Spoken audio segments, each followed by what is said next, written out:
Lu Tianchuan. Heto ang susi. Sa'yo na ang bodegang bato sa likod ng bundok. Huwag ka nang babalik para tawagin akong tatay. 20 taon ka naming pinalaki. Hindi ka naman nagkulang sa pagkain at damit. Ngayong naghihirap ang pamilya Zhao. Araw-araw ka pa ring umiinom ng gamot. Hindi ka na talaga namin kayang buhayin. Nay, pinapaganda niyo pa po ang pananalita niyo. Hindi lang talaga siya makagawa ng mabibigat na trabaho. At wala ring pag-asang kumita ng pera. Maulin, linawin mo ang usapan. Maaaring isulat ang kasunduan sa pagputol ng sustento. Pero hindi niyo siya pwedeng pilitin. Kapitan. Nakita mo naman. Siya mismo ang tumango. Nasaan ang papel? Anong papel? Isulat ng malinaw ang listahan ng pagputol ng relasyon. Simula ngayon, hindi ako kukuha ng kahit isang sentimo sa pamilya Zhao. At huwag din kukuha ang pamilya Zhao sa akin. May pera ka pa ba para makuha namin? Isang sirang bodegang bato at isang lumang tricycle. Paano ka naman makakabangon yan? Isulat muna ng malinaw ang listahan. Kung isusulat, isulat na ang lahat. Ang lumang bahay, tricycle at bodegang bato. Ang sustento at mga utang sa hinaharap. Huwag nating labuin ang kahit ano. Isulat mo, sino bang natatakot? Tianchuan, pirmahan mo na. Kapag napirmahan mo na, gagaan din ang loob mo. Wala na tayong utang sa isa't isa. Tinatanggap mo ba ang mga salitang ito? Tinatanggap ko. Pumirma ka talaga ang batang ito. Napakalupit naman ng ginawa ng pamilya Zhao. Simula sa araw na ito. Hindi ka na bahagi ng pamilya Zhao. Kaya ang bodegang bato na ito. Huwag nang pakikialaman ng kahit sino.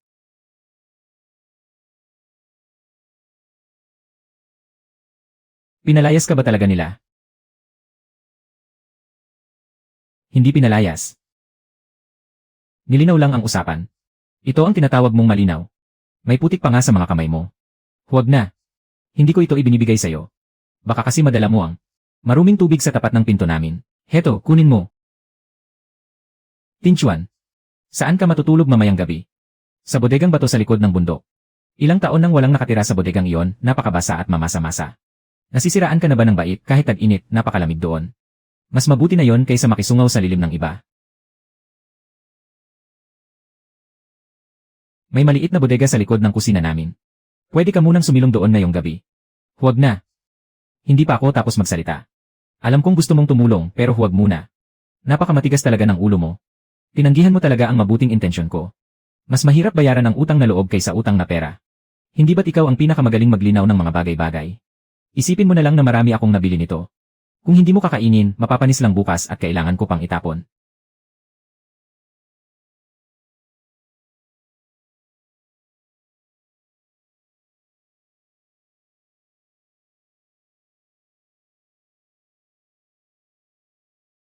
Napakalamig. Malamig na bukal.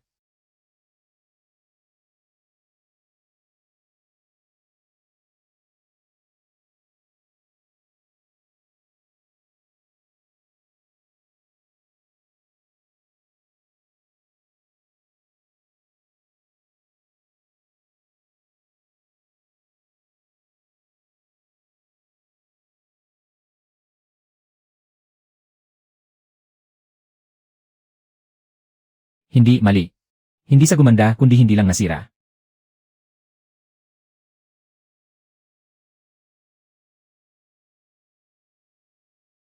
Dito ka ba talaga natutulog? May kailangan ka ba? Nagluto si nanay ng maraming lugaw. Sobra na naman. Malaki ang kaldero namin kaya laging may sobra araw-araw. Ano yan? Mga kabute. Yung mga napulot sa tabi ng daan kahapon. Napakapakla kahit aso hindi amuyin. Hindi naman ito mukhang napulot lang. Halos masira na nga ito kagabi. Huwag mo nga akong lokohin. Ano bang tinatago mo sa bodegang bato? Malamig na bukal. Kayang pabalikin ng malamig na bukal ang pagkasariwa ng kabute. Hindi pa ako sigurado. E di siguraduhin natin. Paano natin sisiguraduhin? Subukan natin sakalan sa bahay namin. May tuturing lang na paninda kung pwedeng kainin. Hindi ka ba natatakot na masira ang tiyan mo? Matalas ang dila ng tatay ko. Mas matalas pa kaysa sa tiyan niya. Kapag sinabi niyang pwede, ibig sabihin pwede talaga. Timbangin muna natin. Kahit isang basket lang, kailangang ilista sa ledger. Kung magbebenta tayo sa hinaharap, magsisimula tayo sa unang basket na ito. Sige, ilista mo sa account ko. Hiram muna ng isang basket para subukan ang putahe. Sinong nagpapapasok sa kanya sa kusina? Ako po. Ang lakas ng loob mong sumagot ng ganyan. Mang Lin, makikihiram lang po ng kalan para makapagluto ng isang palayo. Kung masira man, babayaran ko po. At ano namang ipambabayad mo? Ang basket na ito ay may bigat na 1 gin at 2 liang. Base sa presyo ng kabute sa palengke ngayon.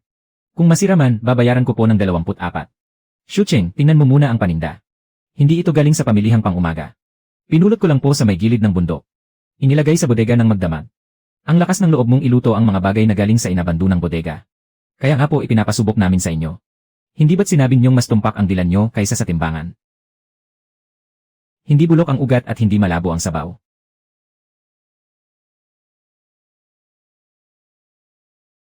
Kumusta po? Pwede nang inumin. Ang pwede nang inumin ba ay nangangahulugang masarap o hindi? Huwag kang masyadong magmalaki. Ang pwedeng inumin ay hindi nangangahulugang pwede nang ibenta. Iilista rin ba ito? Hindi dapat maging magulo ang unang listahan sa ledger. Walang bayad ang pagsubok sa putahe. Kapag hindi masarap, maaaring niyong pagalitan ng tatay ko. Huwag mo akong gamitin para magpakitang tao.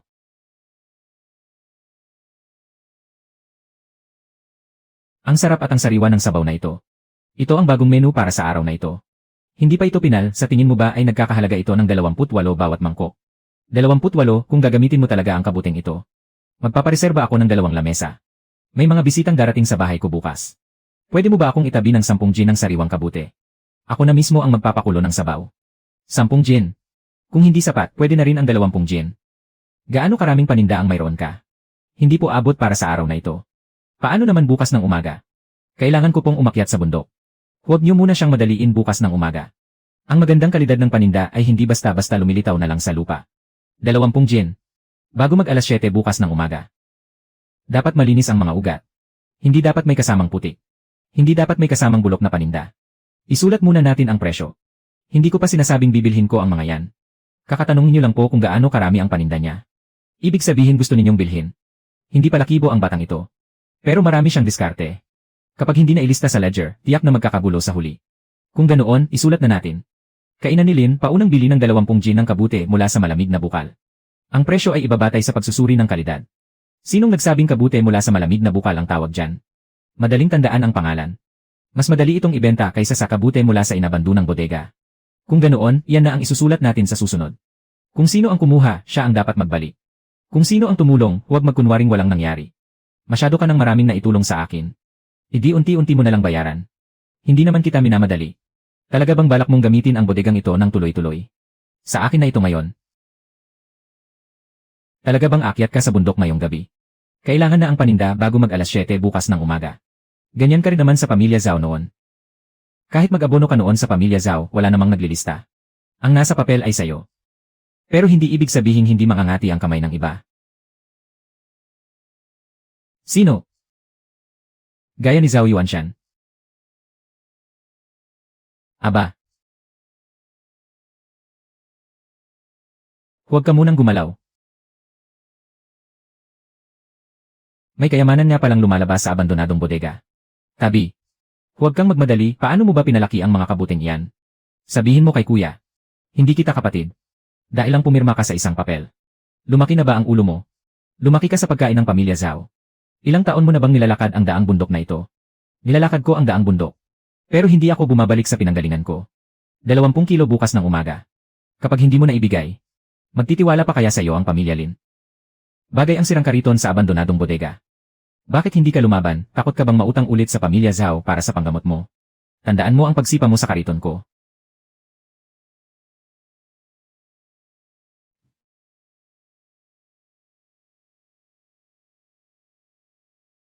Unang klase 3 kilo at 6. Pangalawang klase 2 kilo at 1. Ay, hindi dapat masira.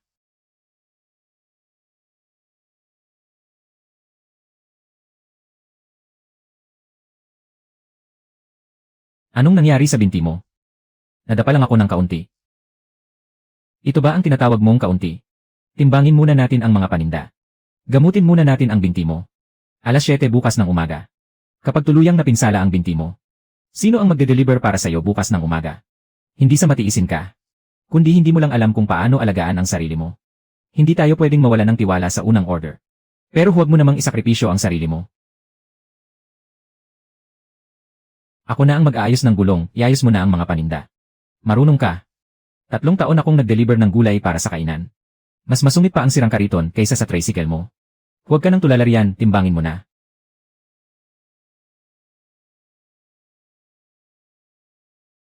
Lakihan mo ang pagsulat sa salitang utang. Para hindi mo malimutan. Nadapa ka ba? Hindi po maantala ang mga paninda. Ang tinatanong ko kung nadapa ka ba? Opo, nadapa po ako. Hiniwalay mo pa talaga sa unang klase at pangalawang klase. Ang unang klase po ay para sa sabaw. Ang pangalawang klase naman po ay para sa gisa. Ang mga durog naman po ay para sa pinakuluang sabaw. Hindi po ito bibilangin sa presyo ng buong kilo. Ikaw ba ang sumulat ng lahat ng ito?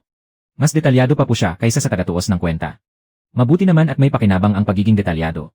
Kukunin muna natin ang 16 na kilo ngayon. Kulang pa po ng 4 na kilo. Ganyan na ang lagay ng binti mo. Isisi mo na lang sa akin ang kulang na 4 na kilo dahil hindi ko nalinaw.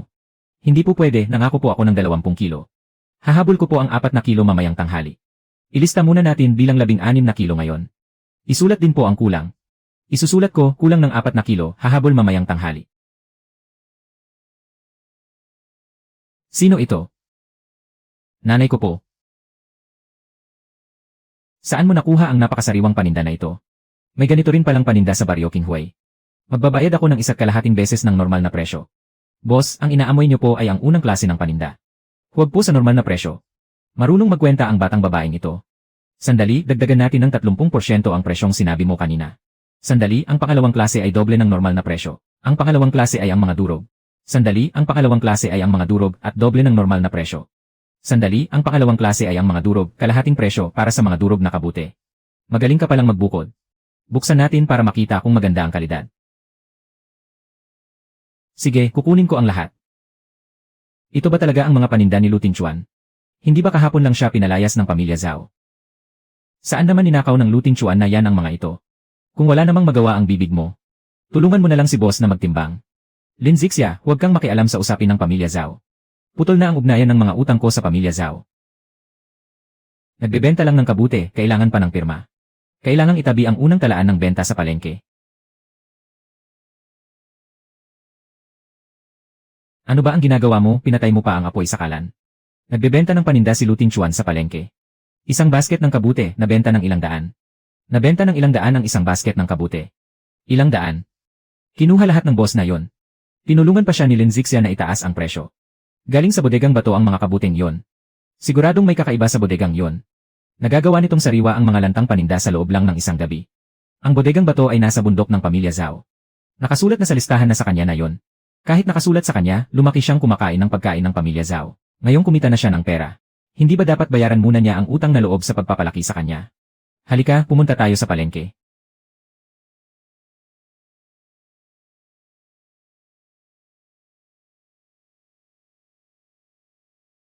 Ang kinita mo ay sa pamilya Zhao rin.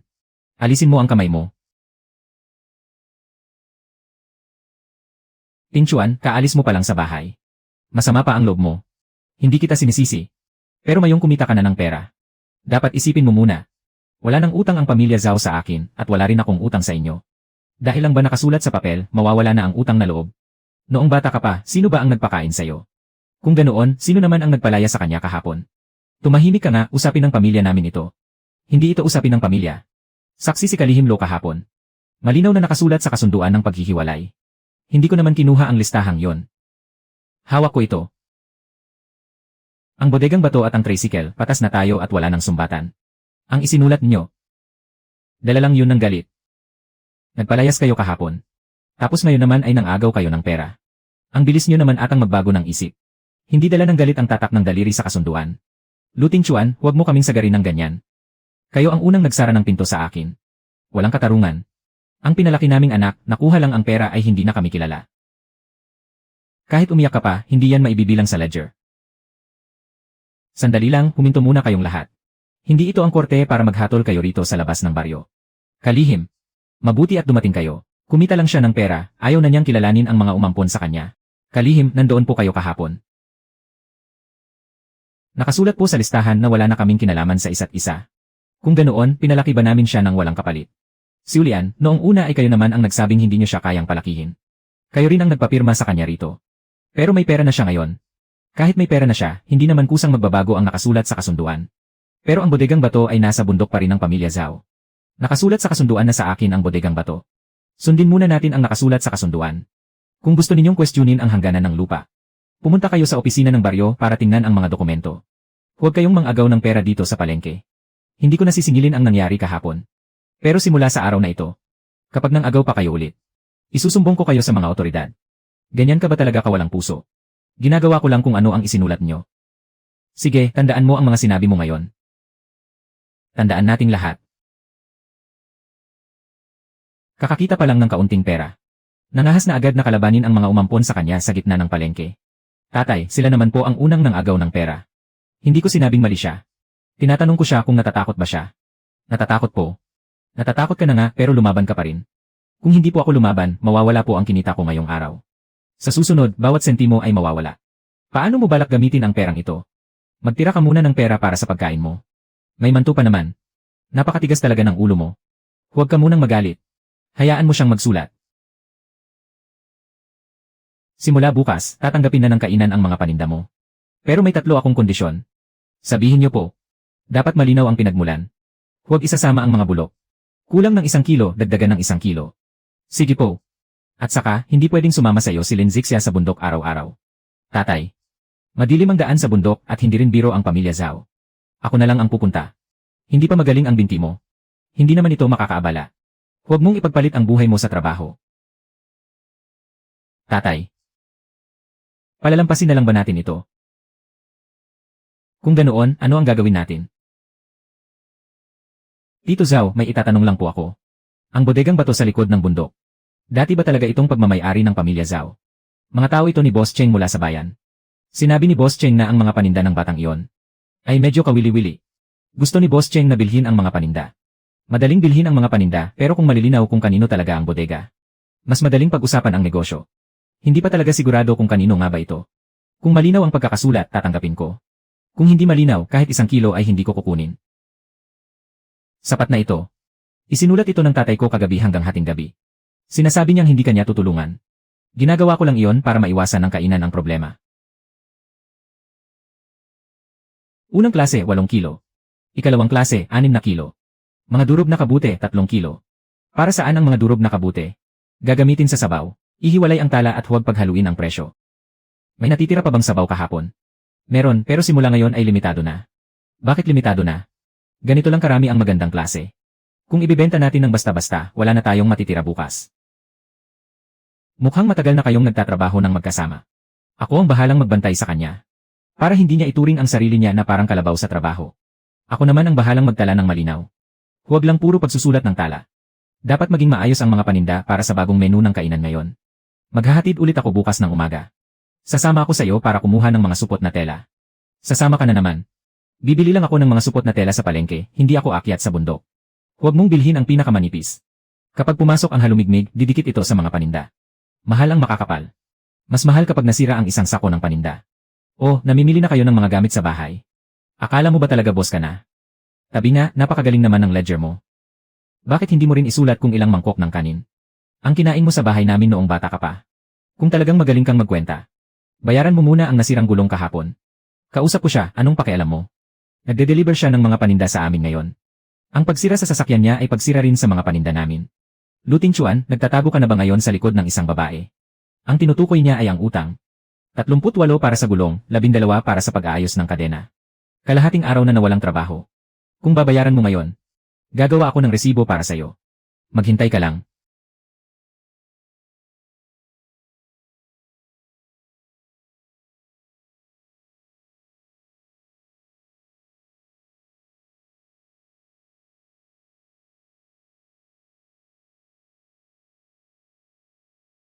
Tignan natin kung ano ang tinatago mo.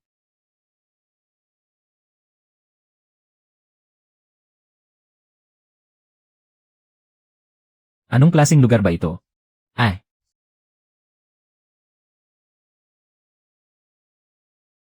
Saklolo.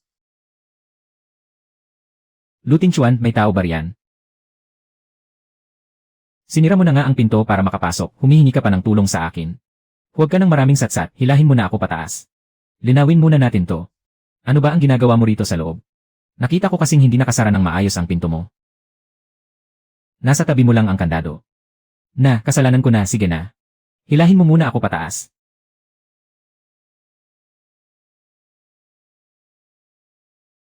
Heh. Subukan mo pang pumasok uli, ay dediretso na kita sa barangay. Lakas ng loob mo. Subukan mo lang. Sinong may gawa nito? May hukay pala sa loob ng bodega ni Luting Chuan. Sadyang hindi niya sinabi sa akin. Ano naman ang ginagawa mo sa bodega niya? Tumingin ka lang pero nagkaganyan ka na. Hindi pwede to, bukas na bukas, pagbayarin natin siya. May video ka ba? Nag-record siya. Kung ganun, sabihin natin na sinadya kanyang saktan. Kung wala siyang itinatago, bakit siya magre-record? Bukas, pupunta tayo sa kainan ni Lin. Tinutulungan siya ng babaeng yun na magtinda.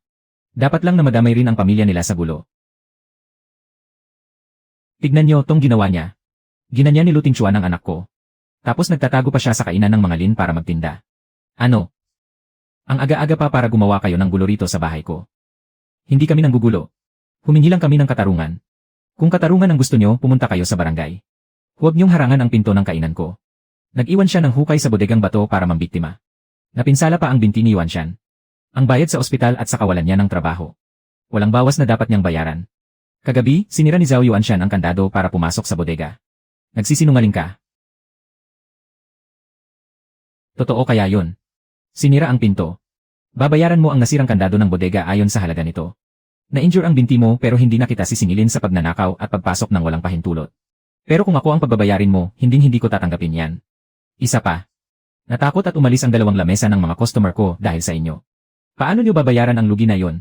Luting Chuan, humanda ka sa akin. Na-record din ang sinabi mong yan. Kapag nanggulo silang muli sa susunod, tawagin niyo muna ako. Tay, kumakampi po ba kayo kay Ting Chuan? Kumakampi ako sa patakaran ng kainan natin.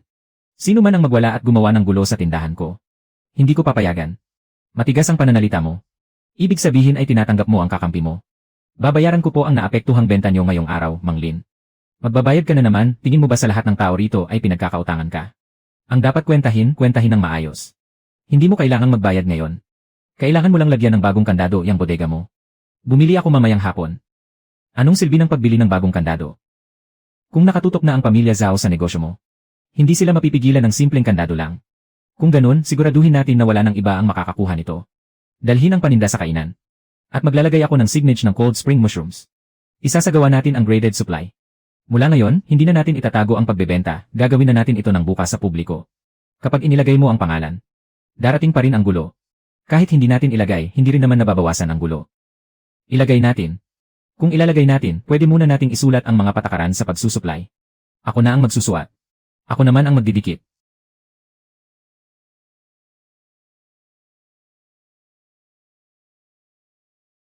Sa panahon ngayon, kahit humihigop lang ng sabaw, interesado pa rin tumingin sa ledger. Ang mga kabute sa sabaw na yan ay galing sa binata na yan. Bakit mo itinatanong yan? May-ari ako ng negosyo ng mga produktong bundok. Gusto ko lang siyang makilala. Ang amo mo ba ay si Cheng? Narinig ko na ang pangalan mo, kapatid na Lu, pero ngayon lang kita nakita. Pero nagtanong na ang mga tao niya tungkol sa bodegang bato ko kagabi. Pagdating sa negosyo, dapat alamin muna ang pinagmulan ng supply. Pwede namang magtanong tungkol sa supply. Pero ang magtanong kung kanino ang bodega, lumalampas na sa linya. Bukas ng umaga sa pamilihan ng Wuling. Gusto kang kausapin ng personal ni Boss Cheng. Pwede nating pag-usapan ng supply pero hindi ang bodega. Karaniwan, walang nakakatanggi sa alok ni Boss Cheng. Mas masakit sa ulo ang taong ito kaysa sa pamilya Zhao. Gusto ng pamilya Zhao ang pera pero siya, ang daan natin ang gusto. Ang nakasulat sa karatula mo parang panakot lang sa bata. Kung may matakot man, kahit isa, sapat na. Pupunta ka ba talaga bukas ng umaga para makipagkita kay Cheng Wanjun? Paano kung alukin kanya ng malaking halaga para bilhin ang lahat? Hindi ako papayag sa buyout. Hindi mo pa nga naririnig ang presyo. Kapag binenta ko, wala na sa kamay ko ang ledger. Sige, sasama ako bukas ng umaga. Huwag na. Huwag mo akong pigilan. Hay. Magaling kang makipag-usap tungkol sa presyo. Pero hindi sa pakikipag-away. Hindi naman ako makikipag-away. Kaya nga ako ang sasama para makipag-away. Kapatid na Lu, halika, maupo ka at mag-usap tayo. Ang negosyo ng mga produkto sa bundok. Mahirap pag-usapan ng nakatayo. Tungkol sa paninda, tinikman ko ang produkto mo kagabi. May kakaiba nga itong tamis pagkatapos kainin. Kung ganoon, pag-usapan natin ang presyo para sa dekalidad na produkto. Mabilis magsalita ang anak ni Mang Lin. At mabilis din magkwenta. Basta mabilis ang kwentahan, ayos na. Kukunin ko ang lahat ng kaya mong i-supply. Bibigyan kita ng 3 beses na mas mataas sa presyo sa merkado. Sa isang maliit na kondisyon. Mula ngayon, sa akin lang dadaan ang lahat ng kabute sa malamig na bukal. 3 beses ang halaga, Lu. Pag-isipan mong mabuti.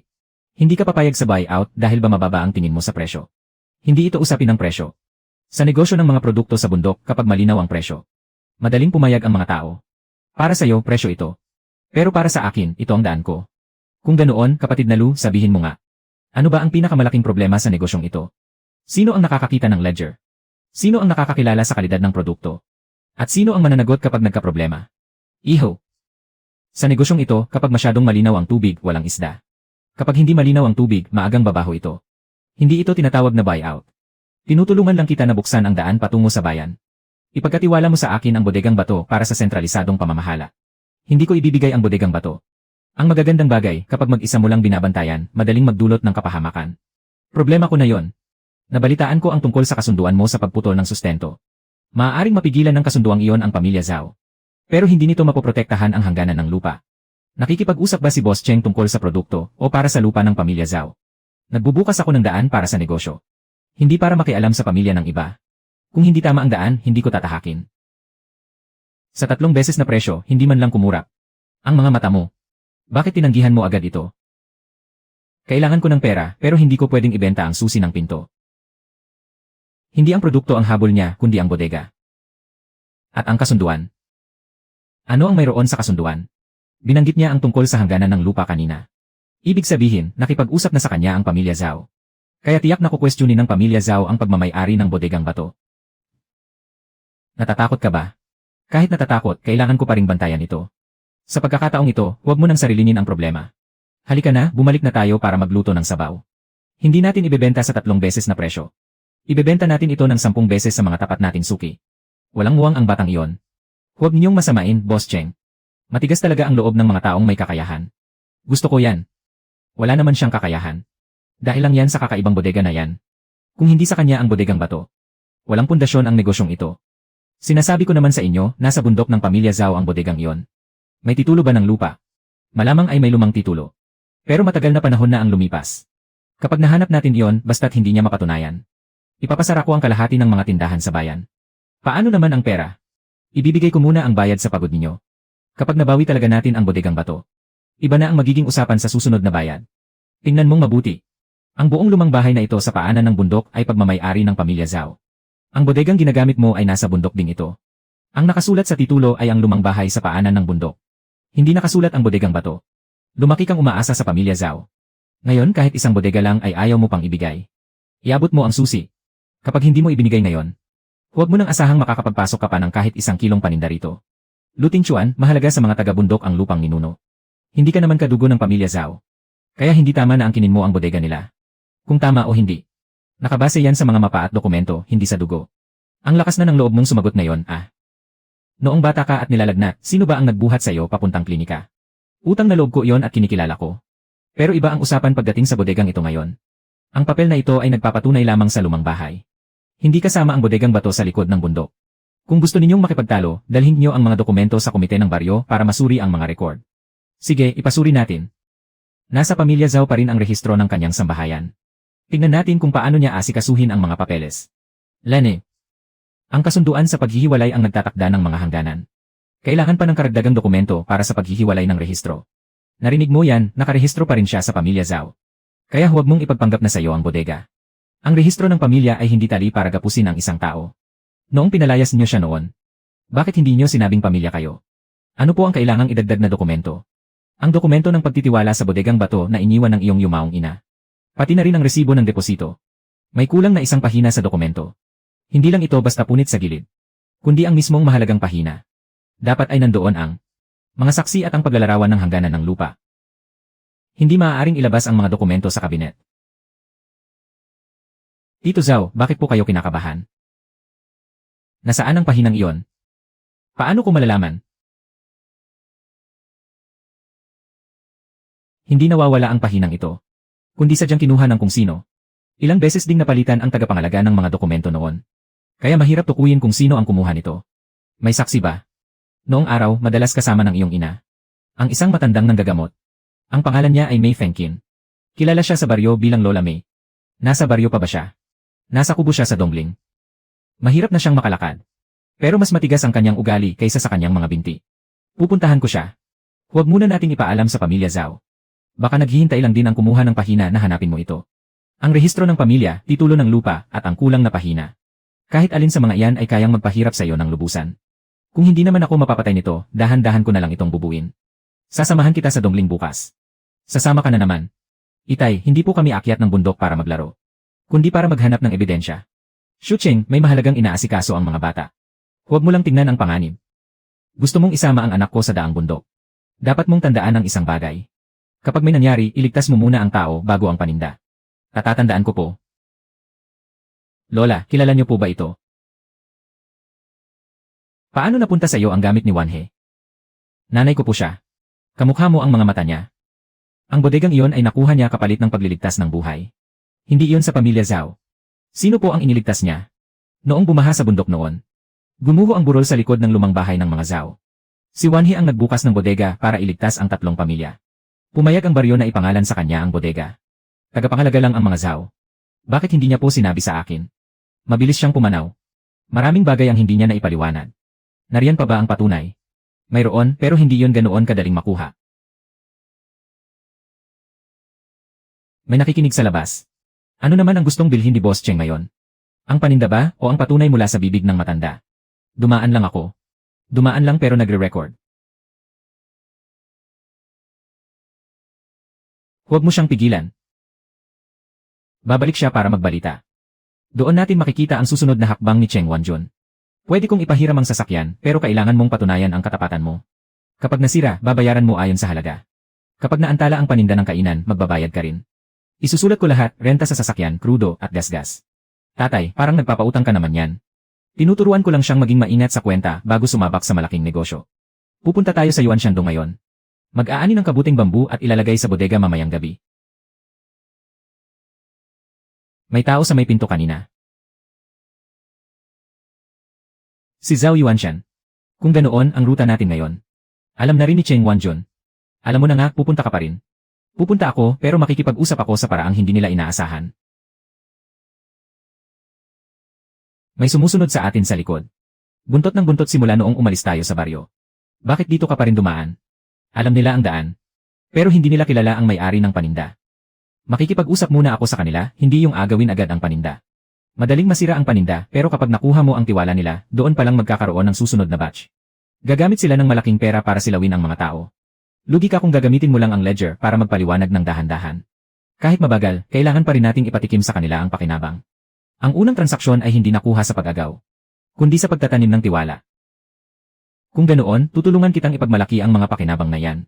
Pinakahuli na mamayang gabi ang pasok ng pera. Hindi sila maghihintay sa wala. Mas mataas ng 10% kapag cash. Kukunin ko na lahat ngayon. Ting Chuan, huli ka nang dumating. Hindi ko guguluhin ang presyo. Ibigay niyo muna sa akin ang kalahati para sa unang subok. Isusulat ko para sa inyo ang kalidad, presyo ng benta, at hati sa kita. Paano kung hindi mabenta? Bibilhin ko pa rin sa garantisadong pinakamababang presyo. Kapag mas mataas ang benta, ibibigay ko sa inyo ang labis. Kalahati. Huwag mo akong ipahiya. Kapag inihalo ito sa sabaw, mababago natin ang menu ng kainan. Magtabi muna ng sample bago subukan ng luto. Parang paiba ng paiba ang pananalita mo ngayon. Tunog kusinero na tulad ni tatay. Tama po si Mang Lin. Hindi pwedeng iasa sa swerte ang pagkain. Ang mga buo ay para sa sabaw. Ang mga durog naman ay gagamitin sa sarsa. Hindi pwedeng ibenta ang lahat sa iisang mataas na presyo. Nagsisimula ka na ring magbukod-bukod, ah. Ginagawa ko ito para hindi ka mapagod ng mag-isa. May matamis na lasa ang sabaw na ito pagkatapos inumin. Magpapareserba ako ng 3 mesa. Gusto ko rin ng 2 mangkok para iuwi. Huwag kang tumanggap ng masyadong marami. Hindi makakahabol ang mga paninda. Ngayong araw, 10 mesa lang para bukas ang tatanggapin natin. Mas marunong pa siyang maglimita ng benta kaysa sa akin ngayon. Panis ang sabaw na ito, magbayad kayo ng pinsala. Niloloko ninyo ang mga customer gamit ang bulok na kabute. Kung hindi kayo magbabayad ng 10 beses na kabayaran ngayon, ipopost ko ito sa group chat. Bago mo ipost, ilabas mo muna ang maruming bagay na nakatago sa manggas mo. Anong bagay? Parehong batch, parehong kaldero, at parehong oras. Ang asim sa mangkok mo ay hindi galing sa mga paninda ko. Kainom ko lang din mula sa kalderong ito at hindi naman maasim. Nagbalot pa nga ako ng isang mangkok. Nakasara pa ang selyo. Maupo ka. Panis na labong ito mula kagabi. Hindi ito kabuti. Babayaran mo ba ang pinsala o gusto mong pumunta sa komite ng baryo? Hindi ka na idedemanda ng kainan tungkol sa kaligtasan ng pagkain. Pinagbigyan ka na nga sa pagpapakalat mo ng chismis. Sumulat ka muna ng pangako. Hindi na itatala ang mga salitang pabigkas lang. Matakaw lang ako kaya kung ano-ano ang sinabi ko. Matakaw pero nagdala ka pa ng sarili mong panis na labong. Isulat mo ng malinaw kung sino ang nag-utos sa'yo. Wala. Kung ganoon, isulat mo na walang nag-utos sa'yo. Kapag nalaman namin ang totoo sa hinaharap, ikaw ang mananagot. Pinipilit mo akong magkaroon ng kaaway. Mukhang sanay na sanay ka naman nang pilitin mo kaming magbayad kanina. Isulat mo ang pangakong ito ngayon. Itatabi ng komite ng baryo ang orihinal. At itatabi naman ng kainan ni Lynn ang kopya. Kung sino man ang sumira sa usapan, ang papel na ito ang magiging patunay. Ang pagtatabi ng sample ngayon ang nagligtas sa atin sa pagkakataong ito. Paano naman sa susunod? Magtatabi tayo ng sample sa bawat batch. Hindi tungkol sa mga paninda ang tinatanong ko, kundi tungkol sa mga tao. Sa loob ng 3 buwan, ang sasakyan, ang mga paninda at ang reputasyon natin. Kapag may nangyaring masama sa alinman sa mga yan, kaya mo bang bayaran ang pinsala? Kahit hindi ko kaya, babayaran ko pa rin. Mag-ipon muna ako para sa pinakamalalang sitwasyon. Tatay, huwag niyo naman po siyang sagarin ng husto. Titignan ko lang kung kaya kanyang protektahan. Mang Lynn, hindi ko po kayang protektahan ang lahat sa ngayon. Pero hindi ko itatago ang mga panganib. Kung darating ang araw na hindi ko na kaya, sasabihin ko agad kay Lynn Zixia. Hindi ko hahayaan siya ang huling makaalam. Tandaan mo ang sinabi mong iyan. Ang pinakamasama sa isang lalaki ay hindi ang pagiging mahirap, kundi ang pagiging mahirap na nagpapanggap na walang problema. Wala kang ang sariling sasakyan. Bakit mo hahayaang maghirap si Lynn Zixia kasama mo? Tatay. Sa ngayon po, wala pa akong maipagmamalaki. Ang unang hakbang ay ang bumili ng refrigerated truck. Huwag nang umasa sa tulong ng pamilya Lynn. Ang ikalawang hakbang ay ang magtayo ng sample room at processing yard sa Dalisdis. Ang ikatlong hakbang ay ang magpatayo ng bahay. Kapag dumating ang oras na yon, formal na akong magtatapat. Magtatapat ng ano? Hindi para pahirapan siya, kundi para ayain siyang makasama ko sa buhay. May pera siyang pambili ng sasakyan. Pero walang pera para maging mabuting anak. Hindi pa nga kami pumupunta sa pamamagitan sa bayan. Gusto na niyang hatiin ng lubusan ang ari-arian ng pamilya. Gagamitin pa niya ang listahan ng gamot para harangan kami. Pangharang sa pera ang listahang iyan. Pero hindi niyan mapipigilan ang sakit. Bukas, ipakikita ko sa buong baryo. Kung hahayaan niya lang kaming mamatay ng walang tulong. Pinalaki ko siya. At ngayong may pera na siya, ayaw man lang niyang magbigay ng pera para sa pampagamot. Kung hindi siya magbibigay ng 30,000 ngayon, pupunta kami sa bayan para magreklamo. Dr. Wang, nasa tapat na po ba kayo ng pinto? Mali ang nakasulat na edad dito. At ang selyo ay hindi rin selyo ng ospital namin para sa buwang ito. Doktor, tingnan niyong mabuti. Tiningnan ko ng mabuti. Hindi pwedeng i-reimburse ang resibong ito. At hindi rin ito pwedeng gamiting diagnosis. Itala ang kasong ito. Kapag nanggulo ka ulit gamit ang peking dokumento. Hindi lang ito simpleng away pamilya. Noong nagkasakit siya noong bata pa siya, gumastos talaga ako ng pera para sa kanya. Talagang gumastos ako. Kung may totoong utang sa ledger, kikilalanin ko. Pero hindi ko tatanggapin ang peke. Pinipilit mo kaming pumunta sa bayan para ireklamo ka dahil sa kawalan mo ng utang na loob. Pumunta kayo. Dalhin niyo ang listahan ng pagputol ng ugnayan. Isama ninyo ang video at ang peking resibo ng sakit. Para maisulat ng malinaw ang lahat ng isang bagsakan. Huwag ninyong harangan ang pinto ng iba araw-araw. Masyado mo siyang pinoprotektahan. Matagal mo na bang pinag-interesan ang pera niya? May utang siya sa aming sasakyan. Utang na kalan. At may utang pa siyang isang tuwalya sa akin. Kung pag-interesan ko man, iisipin ko muna kung paano niya yon babayaran. Ano ang tinitingin-tingin niyo, utang ang pinag-uusapan ko. Dapat may parte ang pamilya Zhao sa pera niya. Kung wala ang pamilya Zhao, hindi siya mabubuhay hanggang ngayon. Tingnan muna natin ang mga dokumento. Hindi ko tinatakbuhan ang totoong utang. Pero hindi pwedeng pumirma ang pamilya Zhao na wala na tayong utang sa isa't isa. Habang pilit namang nakikihahati sa negosyo ko. Paano naman ang utang na loob sa pagpapalaki sa'yo? Hindi pwedeng singilin ang utang na loob gamit ang peking resibo ng ospital. Itakda ang hangganan ng pagputol ng ugnayan. Ihiwalay ang rehistro ng sambahayan. Ang mga susunod na totoong gastusing medikal ay pag-uusapan pa. Isulat natin ito ng malinaw ngayon. Magtatabi rin ng kopya ang baryo. Sa susunod, kung sino man ang nanggulo gamit ang salita lang. Susundin natin ang nakasulat dito. Kapag yumaman siya sa hinaharap, wala na tayong makukuha kahit katiting. Hindi ako yayaman dahil sa puhunan ng pamilya Zhao. At kung malugi man ako, hindi ko kayo sisingilin. Kung gusto ninyong magkaroon ng parte, magpakita kayo ng kontrata. Dapat malinaw ang usapan. Kung hindi kayo pipirma ngayon, sa susunod, dadaan na ako sa legal na proseso. Karapatan niyo kung pipirma kayo o hindi. Pero ang mga dokumento ngayon ay naitala na. Kung pupunta pa kayo rito para manggulo sa parehong dahilan, iba na ang magiging takbo nito. Huwag kang magsisi. Maraming beses na akong nagsisi. Nagsisi akong hindi ko tinanong ng malinaw noong bata pa ako. Nagsisi akong umasa pa sa mabuting salita noong lumaki na ako. Pero ngayon, hindi ako nagsisisi. Ay. Kahit papaano, sa maikling panahon ay hindi na pwede ang pamilya Zhao na humingi ng pera gamit ang utang na loob sa pagpapalaki. Gagawa at gagawa sila ng ibang paraan. Binabati kita. Ang husay mong magkwenta ng utang ng pamilya. May kailangan ba si Boss Cheng? Kung hindi maharang ang mga paninda, sasakyan naman ang haharangin. Kasi simula pa lang ng negosyo mo, kaibigang Lu. Ganyan ba palagi makipagnegosyo si Boss Cheng? Naharap-harapan kong magbanta. Paalala lang naman. Makitid ang daan sa bundok, kapag nagmadali ang sasakyan, madaling mahulog sa kanal. Kung makitid ang daan, bagalan ang takbo. Kung may sadyang humarang, tumawag ng pulis. Palagi mong sinasara ang usapan. Masakit yan pakinggan para sa mga negosyante. Dahil may mga taong mahilig mandaya sa kwenta. Xiao Yanqiu, bukas ng alas 8 ng umaga. 10 kilo ng kabuting pinalaki sa malamig na bukal at 10 kilo ng kabuting kawayan. Kailangan ba ng pamantayan sa pagsusuri ng kalidad? Gusto ko ng tala ng temperatura, sample, at oras ng paglabas sa bodega. Kulang ng isa, ibabalik ko. Mahihirapan tayong makalikom ng 20 kilo ngayong gabi. Mayroon pang malilim na bahagi sa bundok. Kung ganoon, huwag na tayong tumayo lang dito at mag-aksaya ng oras. Dahan-dahan lang, huwag mong hayaang maputikan ang mga ugat. Hindi tatanggapin ni Xiao Yanqiu kapag hindi malinis ang mga ugat. Hindi ito kusang nalaglag. Mag-ani muna tayo ng sapat. Mag-isip tayo ng paraan pagka-uwi natin. Malapit nang mawala ng tamang temperatura, hindi ba? Mabait ang puso ko, si Boss Cheng. Bibilhin ko ng kalahating presyo para hindi lang mabulok sa loob ng sasakyan mo. Pang-hold up na ang ginagawa nyo. Hindi mabubulok ang mga paninda. May nakabara sa daan. Hindi mo iyan mailalabas. Hindi ko muna dadalhin sa bayan, babalik muna ako sa bodegang bato.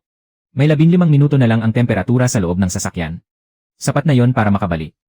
May kanal sa isang tabi ng daan kapag umatras ka. Kaya pala dito nyo kami hinarangan. Naka-record ang video. Kapag nahulog ang sasakyan sa kanal, may magbabayad din ng pinsala.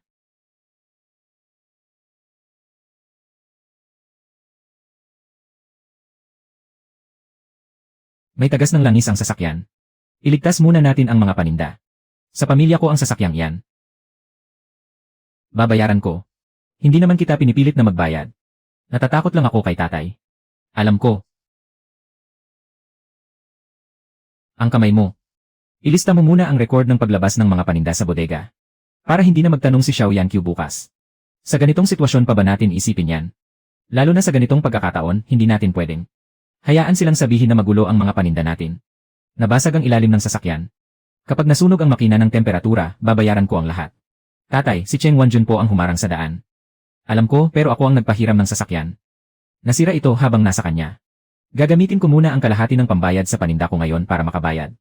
At gagawa ako ng kasulatan ng utang para sa natitira. Paano mo naman yon babayaran? Kukunin ko ang susunod na batch ng mga order sa bayan. Kung hindi pa sapat, ibebenta ko ang lumang tsaang nasa bodegang bato. Anong lumang tsaa? Ako ang nagmaneho kaya nasira ang sasakyan. Hahabulin ko ang mga humarang sa daan. Babayaran ko muna ang mga naging pinsala sa pamilya Lin. Nang hindi na naghihintay na umamin ang mga may sala. Alam mo talaga kung paano maging patas. Kung hindi ko gagawin yon, wala nang maglalakas loob na magpahiram sa akin kahit isang pirasong lubid sa susunod. Ito ang iniwan ng nanay mo.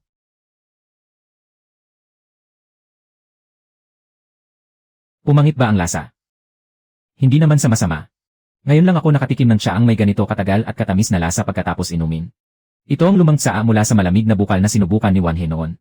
Sinabi niya na hindi dapat ibenta ang tsaang ito sa mga taong hindi marunong magpahalaga rito. Kailangan ko nang magbayad para sa sasakyan ngayon. Kung ganoon, dalhin mo iyan sa bayan. Pagsasayang lang kapag ibinenta mo ito ng mura. Pero kung hindi mo ibebenta, sarili mo naman ang pahihirapan mo. Sasamahan kita. Huwag nang magtalo, sasama rin ako. Gusto kong makita ng sarili kong mga mata ang bayarin sa sasakyan. Inamag na tsaa mula sa bundok. 50 yuan, tutulungan kitang itapon yan. Tinitingnan mo ba ang tsaa, o sa tingin mo ay madali lang siyang lokohin? Bahala ka kung ayaw mong ibenta. Kung hindi mo alam ang halaga, huwag ka nang mag-alok ng presyo. Pero ang laitin ang paninda ay labis na. Mga taga-bundok lang naman kayo, pero napakaarte nyo. Hindi namin ibinebenta sa mga taong walang alam. Huwag mong hawakan ang tsaang iyan, hindi mo kayang bayaran yan. Luting Chuan, tama ba? Mag-usap tayong dalawa ng masinsinan. Inihanda sa bodega gamit ang malamig na bukal. Sapat ang taon ng pagkakatago at matagal ang tamis na naiiwan sa lalamunan. Gusto mo ba ng pera ngayon o ng pangmatagalang koneksyon sa negosyo? Kailangan ko ng pera para pambayad sa sasakyan. At gusto ko rin ng koneksyon sa negosyo. Matakaw sa oportunidad pero tapat. Hindi naman nakakainis. Ano ang mga kondisyon para sa pangmatagalang koneksyon? Sa bawat batch ng paninda na papasok sa bayan sa hinaharap. Dapat kumpleto ang mga sample, kontrolado ang temperatura, at may maayos na batch code. Kapag hindi nagawa, isang beses lang ako tatanggap ng ganitong tsa. Kaya kong gawin. Kung ganun, kukunin ko ang kalahati ng tsa. Ang kabilang kalahati ay gagawin mong sample para sa kredibilidad. Anong ibig sabihin ng sample para sa kredibilidad? Ilalagay sa tindahan ko. Para maamoy ng mga susunod na mamimili. Ang magandang kalidad, hindi lang yan idinadaan sa salita. Mas mabisang maglabas ng sample kaysa sa 10 pangako. Isulat ng malinaw kung kanino pagmamay-ari ang sample. Siyempre, baka natatakot kang angkinin ko to. Hindi naman sa natatakot para lang maiwasan ang di pagkakaunawaan sa hinaharap. Ang lumang tsa ay nabili na ni Boss Xiao. Kumuha rin siya ng kwalifikasyon para sa mga order. Narinig ko po. Opo, mag-ingat ka sa pag-uwi sa baryo. Ang taong yun kanina, hindi ang tsa ang gusto niyang tapakan. Kundi ang halaga mo. Hindi nila ako matatapak-tapakan. Sa susunod, darami pa ang mga ganitong tao sa bayan. Kaya ang lumang tsa ay hindi lang dapat ibenta para kumita. Kailangan din tong gamitin para makabuo ng koneksyon. Kapag matatag na ang koneksyon, saka palang hindi na magagawang hanganan ng pamilya Zhao at Cheng Wanjun. Ang daan ko sa baryo. Kung ganun, may papalagay ba nating nakapasok na tayo sa bayan ngayon? Kumatok pa lang tayo sa pinto. Bayaran muna natin ang naipakitang sasakyan. Ang natira ay para sa pagbili ng temperature monitor at paglalagay ng mga batch sticker. Hindi ka man lang mag-iwan ng para sa sarili mo. Isauli muna ang sasakyan, tiwala ang pinakamahalaga. Kailangan pa rin kumain kahit may tiwala. Maganda ang koneksyon kay Xiao Yanqiu pero mahigpit siya. Hindi pwedeng pumalpak ang bawat batch sa susunod. Kung ganun, simula ngayon. Gagawin natin ayon sa pamantayan ng bayan. Ang pamantayan sa bayan ay hindi lang para magandang tingnan sa papel. Isang beses lang masira ang kontrol sa temperatura. Pwedeng-pwede ka na nilang sipain palabas. Alam ko po. Dito naman sa kainan, gagawa ako ng customer feedback form. Kapag naibenta ang sabaw, magsisilbi rin yung talaan ng benta. Kung ganun, ako na ang bahala sa lalagyan ng sample. Kung sinong kumuha ng alinmang supot, kailangang pumirma sa akin. Huwag mong kalimutang isulat sa kasunduan ng paghahati ng trabaho. Nabalitaan kong marami ka daw na ibentang lumang tsa. Kumuha ka naman ng konti para sa pamilya. Tabi dyan. Ngayon kahit magulang mo hindi mo na kinikilala. Mabilis ka namang makakilala pagdating sa pera. Si Cheng Wanjun ba ang nagpapunta sa'yo? Huwag mo kong takutin gamit ang pangalan ni Boss Cheng. Kapag hindi ako nakakuha ng pera ngayon, huwag mong aasahang makakalampas ka rito. Ang pamalo, oras at lugar. Ikaw mismo ang pumili. Marunong ka na palang maglista at mag-record ng boses. Dahil ito lang ang kinatatakutan nyo. Aba.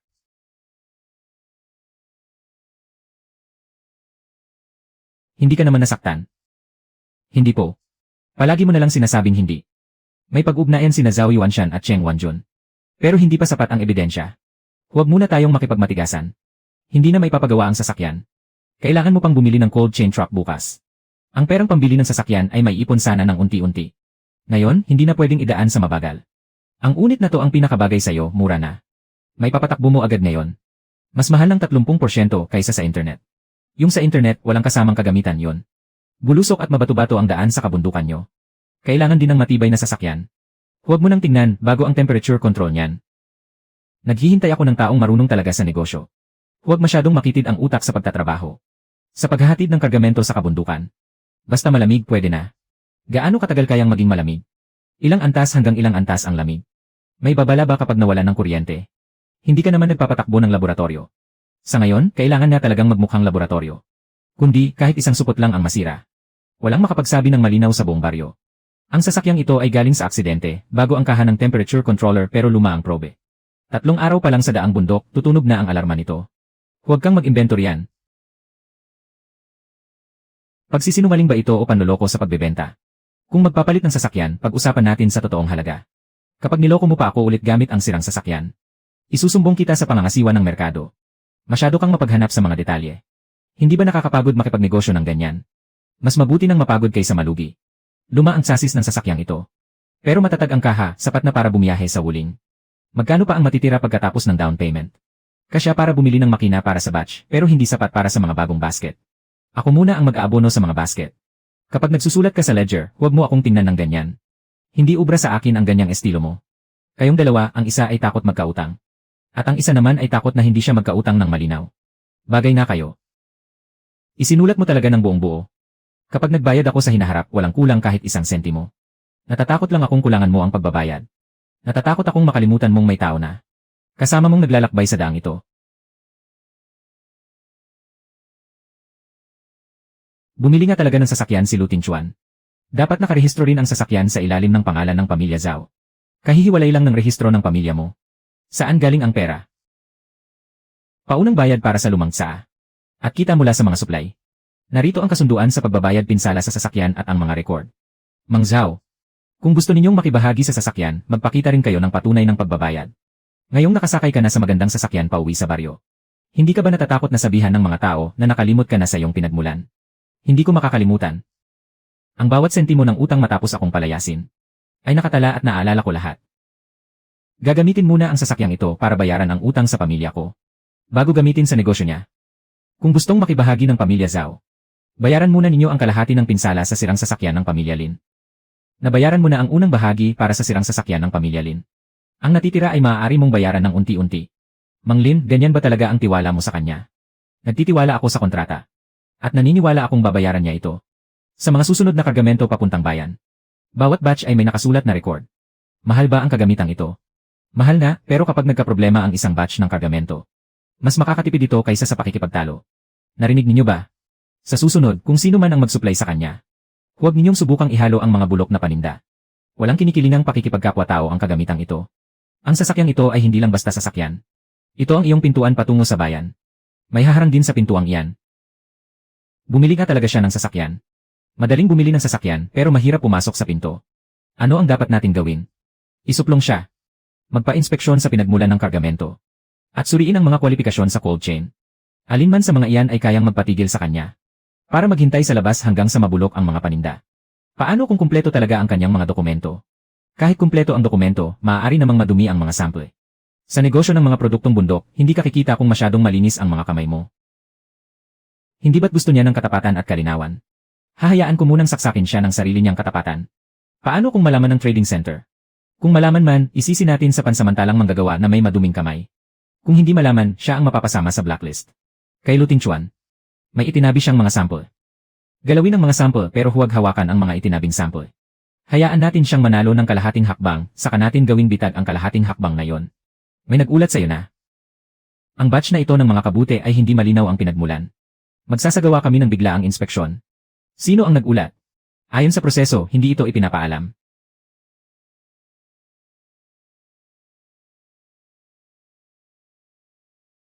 Ay seal ang bag ng sample sa harap niyo. Titimbangin muna bago seal. Mukhang kabisado mo na. Kapag madalas ka nang nabibiktima, masasanay ka rin. Sandali, ang numero ng selyo sa bag. Kukuha lang ako ng larawan.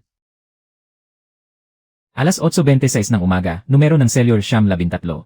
Timbang, 2.6 na gin. Napakaabala naman. Papasok pa ba tayo o hindi?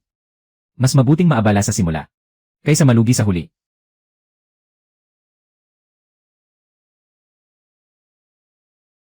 Pinalitan ng bag. May abnormal na level ng pestisidyo. Ipagpaliban muna ang pagpasok. Ha? Walang problema. Mali ang numero ng selyo. Ang kinunan natin kanina ay 913. Pero ang nakasulat sa ulat ng pagsusuri ay 931. Huwag muna ninyong hayaang ilabas ang sample sa laboratorio. Abnormal ang paunang pagsusuri. Ayon sa patakaran, kailangan munang umalis. Bakit ka nagmamadali? Hindi pa ka natutuyo ang tinta sa papel. Bawal ba ang manood? Hindi bawal ang manood. Pero ang pakialaman ang kahon ng sample ay bawal. Kung gusto ninyong ipasuri muli, kunin muna ang itinabing sample mula sa parehong batch. Nasa sasakyan ng itinabing sample, tingnan muna natin bago umalis. Huwag muna ninyong iproseso ang batch ni Luting Chuan. Bumagsak sa pagsusuri. Hindi maibabalik ng pakikipagtalo ang tiwala. Ikaw mismo ang nagtabi ng sample na yan. Sino ang nakakaalam kung totoo o peke? May lagda ng 3 panig ang selyo ng bawat bag. At makikita ang numero ng bag sa video noong inilabas ito sa bodegang bato. Pwede ring edit ang video. Kaya nga magpapagawa ako ng muling pagsusuri sa ibang laboratorio. Hindi ko hinihiling na maniwala ka sa akin. Sasaksihan ko ang pagbubukas ng selyo. Kapag nagkaproblema, matitigil din ang mga order ko. Boss Xiao, nagagawa mo pa siyang pagkatiwalaan. Nagtitiwala ako sa proseso, hindi sa personal na ugnayan. May hiwa ang selyo. Kung pinakialaman din ito, hindi na natin mapapatunayan ang totoo. Paano mo nalaman? Ang hiwang ito ay ginawa ko bago umalis ng baryo. Mukha itong dahon ng kawayan. Hindi lang basta tuwid na guhit. Nag-ingat ka hanggang sa antas na ito. Hindi para magduda sa tao, kundi para maiwasan ang magulong kwenta. Buksan ang kahon na yon. Masyado kang nakikialam. Iwanan ang kahon.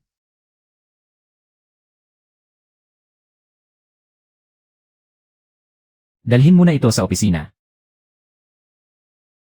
Ituloy pa rin ang muling pagsusuri. Itabi pa rin ang walang lamang bag.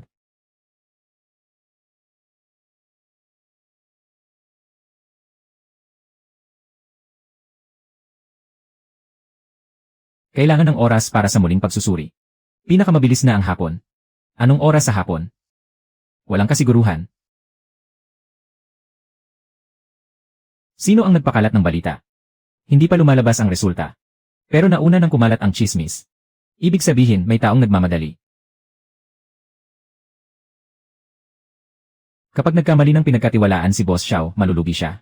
Malulugi si Boss Xiao kapag nagkamali siya ng pinagkatiwalaan. Hindi lang basta gusto ng taong iyon na bumagsak ka sa pagsusuri, kundi gusto niyang matakot ang lahat na pumanig sa'yo. Kung ganoon, hayaan nating ang katotohanan ang magsalita sa huli. Ligtas pa ba ang sabaw ngayon? Hindi magtatago ang kainan nilin ngayon. Kung gusto ninyong makita ang libro ng kwenta, ipapakita ko. Kung ayaw ninyong kumain, ibabalik ko ang pera niyo. Mang Lin, kapag marami kang binalik ngayon, malulugi tayo. Pagdating sa pagkain, mas mabuti nang walang kitain kaysa mausig ang konsensya. Tatay, hindi pa po lumalabas ang resulta ng muling pagsusuri. Kung ganoon, hintay natin ang resulta. Huwag nating sirain ang sarili nating pangalan. Nagtitiwala ako sa batang si Lin Zixia. Pero para kainin ng mga matatanda sa bahay. Isasauli ko muna ang mga ito ngayon. Lin Zixia, nagsisimula ng malugi ang kainan ni Lin ngayon. Kung gusto mo siyang protektahan, dapat mong sundin ang proseso hanggang sa huli. Alam ko po. Itabi ang sample. Itabi ang sample. Pumasa sa muling pagsusuri ang itinabing sample mula sa parehong batch. Hindi tugma ang kalidad ng unang sample sa itinabing sample. Pinaghihinalaang kontaminado o pinalitan ang sample. Hindi problema sa mga paninda natin ito. Pero lumipas na ang oras ng pagbebenta ko ngayon. Nagwawala na ang mga customer ko. Kung tatanggapin ko ang mga paninda mo ngayon, sino ang mananagot kapag may nangyaring masama? Hindi ko kakanselahin ang order ko. Pero kalahati lang ang tatanggapin ko ngayon. Ang kalahati naman ay kapag nakuha mo na ang nakasulat na ulat mula sa sentro ng kalakalan. Kulang ang kalahati para sa menu mo. Kaya kong baguhin ang menu. Dapat mo munang iligtas ang iyong pundasyon. Hindi ito basta pagdaan lang, di ba? Iwanan muna ang tao, ako na ang kukuha ng nakasulat na ulat. Ibubukod-bukod ang mga natira mamayang gabi ayon sa kalidad. Ang magagandang paninda ay ipapasok sa bodegang bato. At ang mga tira-tira ay mapupunta sa kainan ni Lin. Hindi natin pwedeng hayaang malugi ang mga magbubukid. Hindi alam ng mga tauhan ang patakaran. Nagkamali sila ng nahawakang kahon. Hihingi ako ng paumanhin para sa kanya. Humingi ka ng paumanhin sa publiko. At magbayad para sa nawalang oras ng trabaho at pinsala sa reputasyon. Binata. Ang pagpasa sa pagsusuri ay hindi nangangahulugang babalik ang mga customer. Ikaw ang unang humarang sa daan. Ako ang humarang sa daan. Ang pulang resibo ngayon ay kayo. Mismo ang naglabas. Maglalabas ng panloob na ulat ang sentro ng kalakalan. Ang pampublikong paumanhin ay kailangang pagkasunduan ng magkabilang panig. Kunin muna ang ulat. Ang isang pirasong papel ay maaaring ma-file sa archive. Pero hindi ibig sabihin na kakainin ito ng mga customer. Hindi nito mababawi. Sa susunod na order, hindi ka man lang makakapasok sa pinto. Nanalo po kayo ng kalahating araw ngayon. Pero huwag niyong isiping mananalo kayo habang buhay. Nagbigay ng paunang bayad si Luting Chuan. Kailangan na kailangan ng pamilya ng pera. Hindi ba't hindi mo rin naman naibenta ang lahat kahapon? Hindi na ibenta ang lahat dahil may nagpalit ng mga paninda. Ang mahalaga lang sa amin ay kung hawak na namin ang pera. Ang kulang na bayad na dapat ibigay sa inyo. Babayaran ko muna ngayon. Ang lugi mula sa mga hindi na ibenta kahapon. Ako muna ang sasagot. Ang hawak na pera ang tanging paraan. Hindi nakakabusog ang ledger. Kung ganoon, tingnan natin kung sino ang tatagal. Binibigyan ako ni Boss Cheng ng cash. Pero hindi niya kailanman ipinapakita sa akin ang presyo ng benta. Ano namang silbi ng pagtingin sa presyo ng benta? Para malaman kung nalulugi ka ba talaga o hindi. Ang batch na ito ay ituturing pa ring trial order. Huwag mo akong bigyan ng dahilan para magsisi. Hindi ko hahayaang magsisi ang ledger. Kung gusto mong bilhin ang mga paninda sa baryo, hindi ako ang bibili. Kundi ibebenta ito ayon sa kalidad at hahatiin ang kita ayon sa ledger. Masyadong detalyado ang paghahati. Gusto mo ba talagang baratin ang presyo ng mga reject na paninda? Naniniwala kayo sa lahat ng sinasabi niya? Naharang na nga kayo kahapon. Nagpapanggap pa kayong magaling. Hindi na ibenta ang batch na ito kahapon. Hindi ko ito ipipilit sa iba bilang unang klaseng paninda. Ang mga tira-tira ay mapupunta sa kainan ni Lin para gawing sabaw. At ang mga nalugi ay ilalagay ko sa sarili kong ledger. Hindi sapat ang mabubuting salita. Kahit ang pagkalugi ay babayaran ko. Kung gusto ninyong makipagtulungan sa kanya, dapat ninyong malaman na hindi sa lahat ng pagkakataon ay kikita kayo. Nalulugi na nga, nagagawa pa ring magpatuloy. Dahil nakikita natin kung saan tayo nalugi. Nakikita natin. Pwede pa bang isalba ang mga kabute sa basket na ito? At patubuin muna sa bodegang bato mo. Hindi ba't sinasabing napakabisa ng malamig na bukal? Kahit ang mga bulok, gaganda rin doon, di ba? Hindi pwedeng tanggapin ang basket na ito. Buong umaga akong naglakad. Tapos sa isang salita mo lang, hindi pwede. Hindi lang ito basta hindi sariwa, may amag na ito. Kung ipapasok sa bodega, mahahawa lang ang mga maayos. Narinig mo, tinatanggap niya ang mga maayos. Ayaw niya sa mga may sira. Saan ka nakakita ng ganoong kadali? Para lang sa magagandang kalakal ang bodega. Hindi nito isasalba ang mga bulok kung pipiliting tanggapin. Sa huli, ang kakain lang ang mapapahamak. Isulat ang tuntunin ito sa mga patakaran ng kasunduan. Bawal ipasok sa bodega ang mga sirang kalakal. Hindi itatala sa ledger at hindi ihahalo para ibenta. Pero tuturuan kita kung paano ito ayusin at i-empaque. Para sa susunod, mabawasan ang masisirang basket.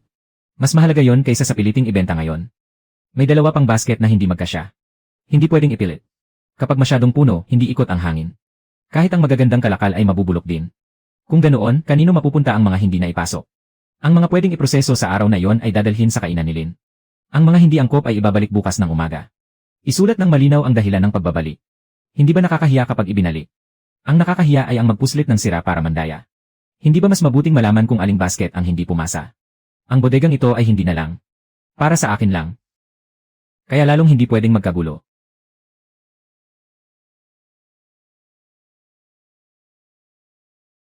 Hindi pa ka na ibebenta, nasira na.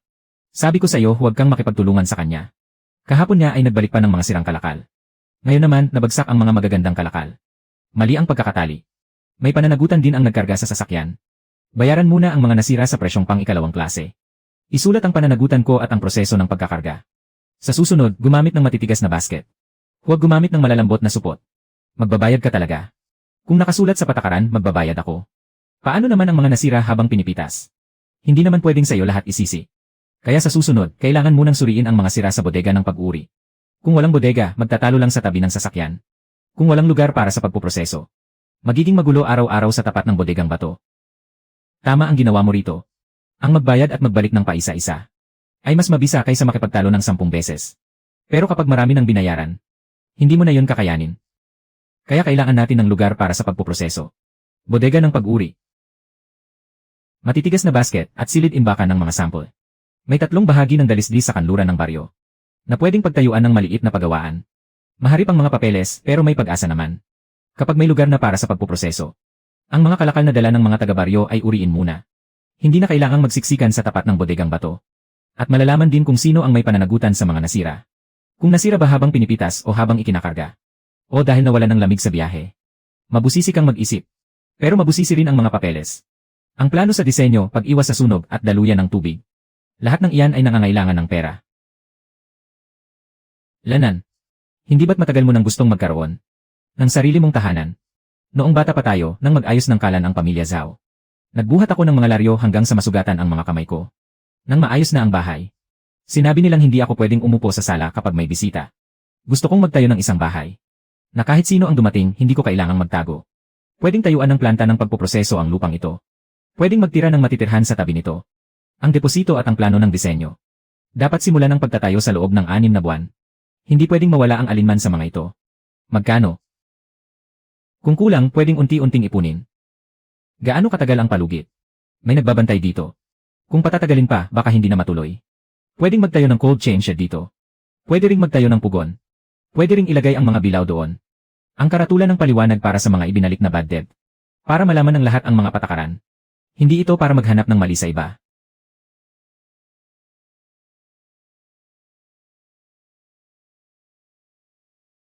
Tatay, aprubahan na ng baryo ang lupang dalisdis sa kanluran para kay Luting Chuan. Gusto pa niyang magtayo ng planta ng pagpuproseso. Talagang gusto niyang magtayo ng bahay. Hindi malayo ang dalisdis na yon sa libingan ng mga ninuno natin. Hahayaan ba natin siyang sakupin yon? Pero hindi naman sa atin ang lupa. Kahit hindi sa atin, pwede pa rin natin siyang harangan. Rehistro ng pamilya, libingan ng ninuno, alitan sa pamilya. Alin sa mga iyan ang hindi natin pwedeng isulat? Kung talagang maitatayo niya yon, hindi ba sasabihin ng mga taga-nayon na bulag ang pamilya Zhao natin? Kung ganoon, hayaang ang kanyang unang haligi ay maitanim muna sa gulo. Hindi pa ganap na nalulutas ang alitan sa relasyon ng pamilya. May naghain din ng pagtutol sa hangganan ng libingan ng mga ninuno. Ibalik muna ang mga dokumento. Hindi ba't malinaw nang nakasulat ang ulat ng pamamagitan? Kailangan pa rin ang pagmamay-ari ng bodegang bato at patunay ng iyong yumaong ina para makumpleto ang katibayan. Sinadya ito ng pamilya Zhao. Kahit sinadya nila, kailangan pa rin nating kumpletuhin ito. Pinakamainam kung makakahanap tayo ng saksi noon. Kakaipon mo pa lang ng kaunting deposito. Ngayon kailangan mo na namang asikasuhin ang mga patunay. Hindi pwedeng itayo ang bahay sa kulang na mga dokumento. Natatakot ka ba na balang araw? Sasabihin na naman nilang inagaw mo lang ito. Gusto ko na mula sa unang haligi. Ay malinis na ito sa simula pa lang. Tita, ganyan na ang binti nyo pero gumagala pa rin kayo.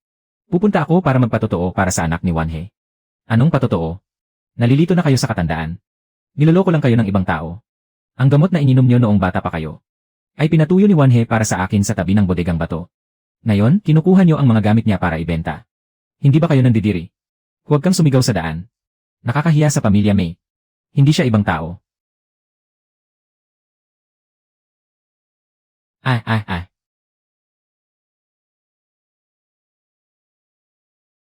Hindi dumating si Lola May. Hindi rin siya makontak. Pangangalaga. Pangangalaga sa bodegang bato. May nangyaring masama sa kanya. Sasama ako, huwag mo akong iwan. Mahirap kausap ang pamilya May. Ipapaalam ko sa bayan para pumunta tayo ng magkakasama. Matatagalan kung hihintayin pa ang abiso. Puntahan muna natin siya. Napulot ko ito sa gilid ng daan sa Dongling. At may isa pang telang bag na kinuha nila. Hindi tayo makikipagtalo sa kanila ng walang saysay ngayon. Ang saksi at ang telang bag. Kuhanan ng malinaw na larawan ang lahat. Hindi pwedeng ibigay ang papel na yon. May pera na siya ngayon. Iyon ay iniwan ni Wanhe para sa kanyang anak. Hindi iyan bagay na pwede niyong ibenta para kumita ng pera. Buksan ang pinto. Anong ginagawa niyo rito? Susunduin namin siya at kukunin ang patunay. Nasa bahay namin ang patunay. Akala mo ba ganoon lang kadaling kunin siya? Ang bawat salitang sasabihin niyo po ngayon ay may papakita po bukas kay Kalihim Lo.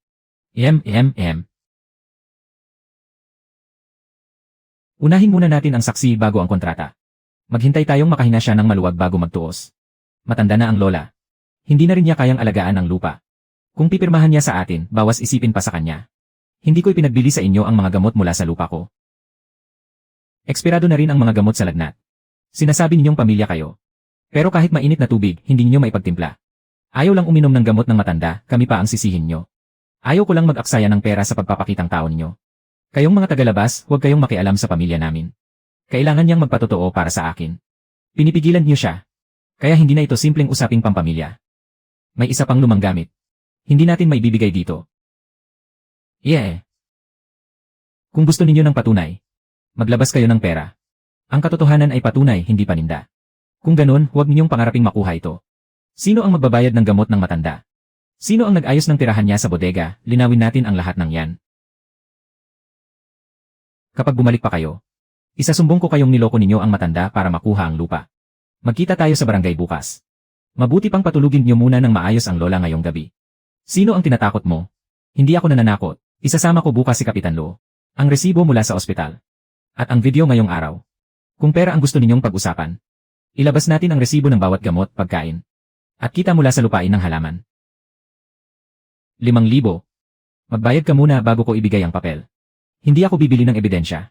Kung ayaw mong bumili, lumayas ka rito. Para yan kay Wanhe. Lola Mi.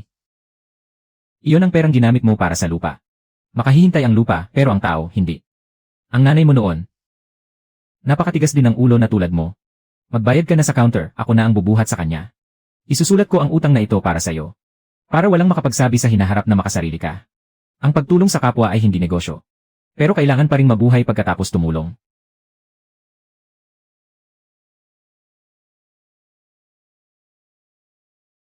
May pulmonya ang matanda. Kapag pinatagal pa natin ito, lalala ang sitwasyon. Ipagamot mo rin ang kamay mo. Huwag mo munang isipin ang utang ko. Titingnan ko muna. Nung kinuha mo ang pera pambayad sa piyansa, kahit kaunti hindi nanginig ang kamay mo. Nanginig kaya? Hindi ko lang nakita. Naitago ko ng maayos. Ang buong papeles ni Wanhe. Wala sa mga kamay nila. Nasa imbakan ng mga halamang gamot. Ibibigay ko sa iyo ang susi kapag bumuti na ang pakiramdam ko. Tama lang na tumulong sa iba. Pero hindi maghihintay ang opisina para makipagkatuwiran ka. Tatay. Hindi ko naman siya sinisisi. Tinatatanong ko lang kung paano natin tatakpan ang kulang na pera. Kukunin natin ang malaking order ni Xiao Yankyu. At maghahanap ng mga bagong uri ng kabute. Bago magkamalay si Lola May, nabanggit niya ang Sianggu mushroom. Nasa hilagang bahagi iyon ng Dongling. Pupunta ako bukas ng umaga. Huwag mong tratuhin ang bagong produkto na para bang huling pag-asa mo. Kapag nagmamadali ka, madali kang magkakamali sa pagpitas. Ang pipitasin ko lang ay yung mga gulang na para hindi maubos agad. Babantayan ko siya para hindi magpakasagad. At itatala ko rin ang mga napitas. Ako na ang bahala sa dalawang bagay na yan. Parang pamilya na talaga kayong mag-usap ngayon. Nagtutulungan na kayo sa lahat ng bagay. Kahit ang pamilya, kailangan munang kumain. Bukas sa pag-akyat ko sa bundok, iiwan ko ang kainan sa inyo.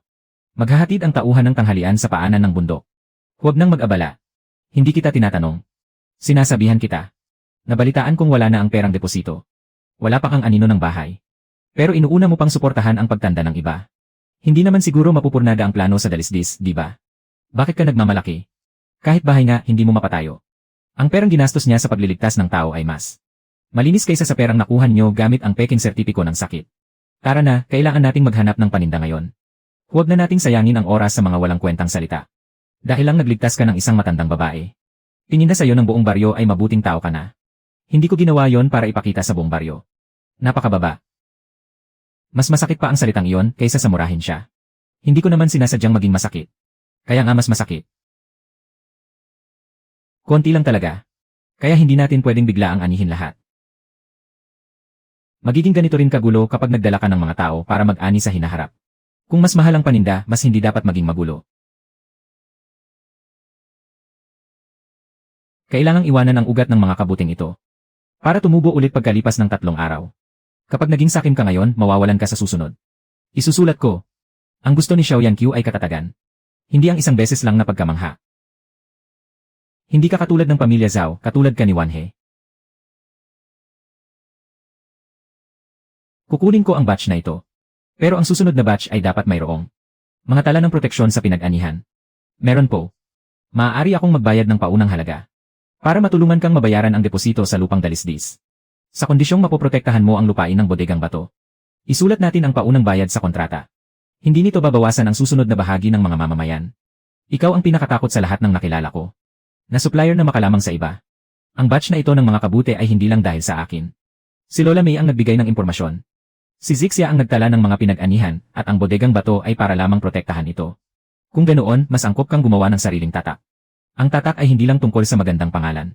Kaya ang tinitingnan ko ay kayo. Kung may paliliwanag niyo ng malinaw ang bawat batch. Ang kailangan ng kainang naghahain ng halamang gamot ay katatagan, hindi alamat. Mas mahirap ang katatagan kaysa sa alamat, pero kaya itong gawin. Dahil sa kanya kaya nag-ani ng walang pakundangan ang mga tao. Kaya gumuho ang dalisdis. Dalhin muna sila sa doktor. Huwag mong ibahin ang usapan. Ang pinag-anihan ni Luting Chuan ay nasa silangang bahagi. Ang gumuho ay ang kanlurang bahagi na labas na sa hangganan. Ano naman ang mapapatunayan ng mapa? Bawat pinag-anihan ay may koordinasyon at oras. Sinasabi ninyong nag-ani siya ng walang pakundangan. Hanapin niyo muna kung saang bahagi siya lumampas sa hangganan. Sino ang nagdala sa inyo sa daang ito? Si Zhao Yuanshan. Sinabi niyang walang nagbabantay doon. Kaya mag-ani lang kami ng mag-ani. Nakiagaw sa pag-ani ang mga tao ni Cheng Wanjun. At si Zhao Yuanshan ang naging gabay nila. Nang magkaaberya, isinisi nila kay Ting Chuan. Gamutin muna ang mga sugat. Ang iligal na pag-ani at pag-uutos ay isa-isang itatala pagkatapos. Ting Chuan, hindi lang nag-iisip si Yuanshan. Huwag mo nang ipagkalat ang nangyaring ito. Hihingi ng paumanhin ang pamilya sa iyo. Hihingi ba ng paumanhin? O babawiin ang reklamo? Gusto mo ba talagang ipakulong ang kuya mo? Hindi siya kuya ni Ting Chuan. Nanakit siya ng tao at sumira ng dalisdis. Dapat panagutan ng kung sino man ang may gawa. Wala ka na ba talagang pakialam sa pinagsamahan natin? Ang pinagsamahan ay hindi dahilan para makaligtas sa parusa. Ayaw niya sa pakiusap. Kaya ipakita natin sa kanya ang marahas na paraan. Hihingi na naman ba ng sertipiko ng sakit? Ngayong beses, sinasabi nilang nagkasakit ang tatay mo sa galit sa kanya. Alam ng buong baryo na hindi niya kinikilala ang tatay niya. Sino pa ang maniniwala sa kanya? Noong nakaraan, ibinunyag na ng doktor. Ngayon naman, pinalitan ng selyo mula sa labas ng bayan. Pinagkasakit niya ang tao ng ganoon. Tapos sasabihin niyang wala siyang pananagutan. Ang selyong ito ay hindi rehistrado sa sistema ng kalusugan. Nailista na sa record ang pangalawang peking sertipiko ng sakit. Kung totoong sakit, itatala ito base sa ulat ng pag-aayos. Nakipagsabuatan para sa peking sakit. Hindi aaminin kahit isang beses. Gusto mo ba talaga na wala akong sakit? Ang gusto ko lang ay huwag mong gamitin ang sakit para mandaya. Noong una, mali ang edad. Sa pangalawa, mali ang selyo at falsipikado pa rin. Iulat ko ang sitwasyong ito. Magbayad ng deposito bago bukas ng hapon. Hanggang doon na lang ang palugit. Boss Xiao, tatanawin ko itong malaking utang na loob. Pasalamatan mo ang sarili mo. Dapat di kalidad ang mga produkto bago magkaroon ng paunang bayad, nagtiwala lang ako kaya nag-advance. Dahil mahalaga kaya ako nagbayad. Magbayad ka na bukas.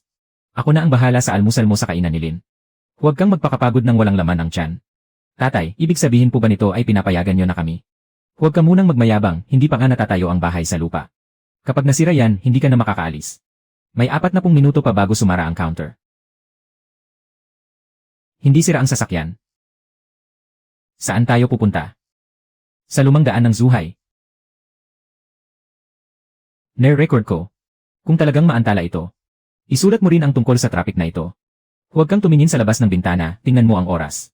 May 23 minuto pa. Hindi pa oras. 3 minuto.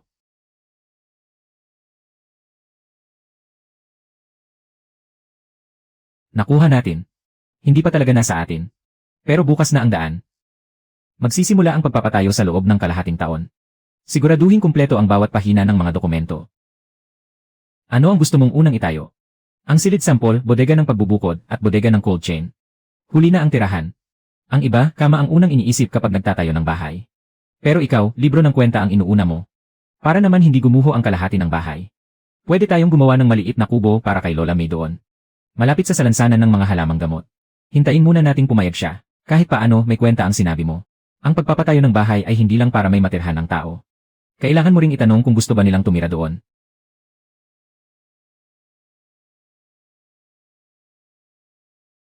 Heto na naman.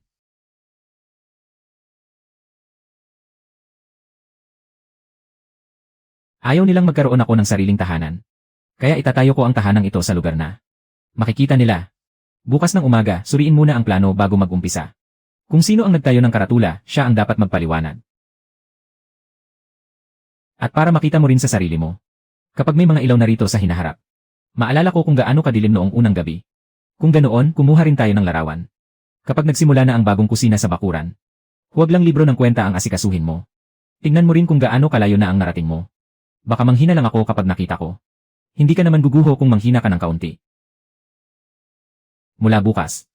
Mag-iba na ang lugar na ito. Boss Lu, hindi malinaw ang hangganan ng lupa. Hindi rin pwedeng masayang ang bayad sa trabaho sa isang araw. Huwag muna nating galawin ang mga tulos. Suriin ang hangganan ng lupa sa harap ng lahat. Ang kahoy na karatula ay wala sa loob ng pinagtatalo ng linya. Sino naman ang nagtayo niyan? Aalamin natin. Makakapagbaon pa ba tayo ng mga poste ngayon? Kunan muna ng buong larawan ang napatunayang mapa. At ipadala sa grupo ng mga manggagawa. Para kung may mangguluman ulit. Alam naman ng lahat kung aling plano ang titingnan. Ngayong araw, ang unang post muna ang itatayo natin. Itayo natin ito sa pwestong walang pagtatalo. May problema sa kainan ni Lin. May customer na sumakit ang tiyan pagkatapos kumain ng kabute. Hinarangan nila ang pinto dala ang mga paninda. Magtatrabaho pa ba tayo ngayon? Itigil muna ang trabaho sa lupa ng kalahating araw. Alamin muna natin ang totoo tungkol sa mga tao at sa mga paninda. Kahit kalahating araw lang, may bayad pa rin ba? Kasama yan. Ako muna ang mag-aabono ng sahod nyo ngayon. Huwag nating hayaang sabihin ng mga tao na si Luting Chuan ay nagkautang sa sahod sa unang araw pa lang ng bagong pwesto. Zixia, siyasatin mo ang mga paninda. Ako naman ang magpapakalma sa mga tao rito sa site. Baka parehong bumagsak ang magkabilang panig. Sumakit ang tiyan ng tatay ko pagkakain, magbayad kayo ng pinsala. Tingnan muna natin ang batch number. Totoo nga ang batch code. Pero hindi dahil totoo ang code ay totoo na rin ang paninda. Itigil muna ang pagpapadala ng mga paninda mula sa parehong batch. Siyasatin ang mga itinabing sample at ang record ng cold chain. Nakahiga sa bahay ang tatay ko dahil sa sobrang sakit. Tapos record pa ang sinasabi mo sa akin. Sasamahan kita sa klinika, ako muna ang mag-aabono ng bayad sa gamot. Kapag napatunayang hindi ko paninda yan, hahanapin natin kung sino talaga ang may kasalanan. Itigil din muna sa kainan ang pagsisilbi ng sabaw mula sa parehong batch. Sige, umatras muna kayo. Tatay, ibalik muna natin ang deposito. Alam mo ba kung magkano ang binalik natin ngayon? Alam ko po, ako na ang pipirma sa ledger. Totoo nga ang batch code. Pero peke ang mga paninda. Nang makarating ang batch na ito sa cold chain station, nawalan ng kuryente ng 20 minuto pagkatapos nyon. Nasaan ang HEA footage? Sira ang CCA sa 20 minutong iyon. Hindi kayang isalba ng malamig na bukal ang bulok na paninda. At hindi rin ito kayang isalba ang peking produkto. Kailangang makita ng lahat ang katagang ito. Hindi milagroso ang bodega. Ang tamang proseso ang pinakamahalaga. Double-sealed ang mga supot namin. Pero ang supot na ito, single-sealed lang. Pati ang pwesto ng batch sticker ay nalihis ng kalahating daliri. Ang taong kumopya ng code ay hindi nakakita sa proseso ng pag-impake namin. Kung ganoon, ay post natin sa labas ang diagram ng proseso natin. Para malaman ng lahat ng customer kung paano makikilala ang totoo sa peke. Nawalan ng kuryente dahil nag-trip ang circuit breaker. At nasira rin ang CCA sa mismong oras na yon, napakagandang tiyempo naman. Masyadong plansado ang pagkakataon. Sino-sino ang humawak sa batch na ito ng mga paninda? Pumasok lang ito sa bodega ng normal. May kumopya ng code. Huwag kang basta-basta mag-akusa dito sa bodega ko. Kung hindi nagkaproblema ang mga paninda nyo, hindi sana kailangang ihinto ang operasyon ng station ko. Waterproof paper ang gamit namin. May mga hibla kapag pinunit. Ang isang ito ay karaniwang sticker lang na natutuklap kapag lumamig. Manager, hindi ko sinasabing pinalitan mo ang mga ito. Pero dahil nangyari ang palitang ito sa bodega mo, dapat kang magpaliwanag. Ipaliwanag mo ang 20 minutong walang kuryente. Sa 20 minutong iyon, may pumasok sa bodega gamit ang isang work badge. May isang pahinang pinunit sa logbook. Mas kahina-hinala ang pinunit na pahina kaysa sa iniwang bakante.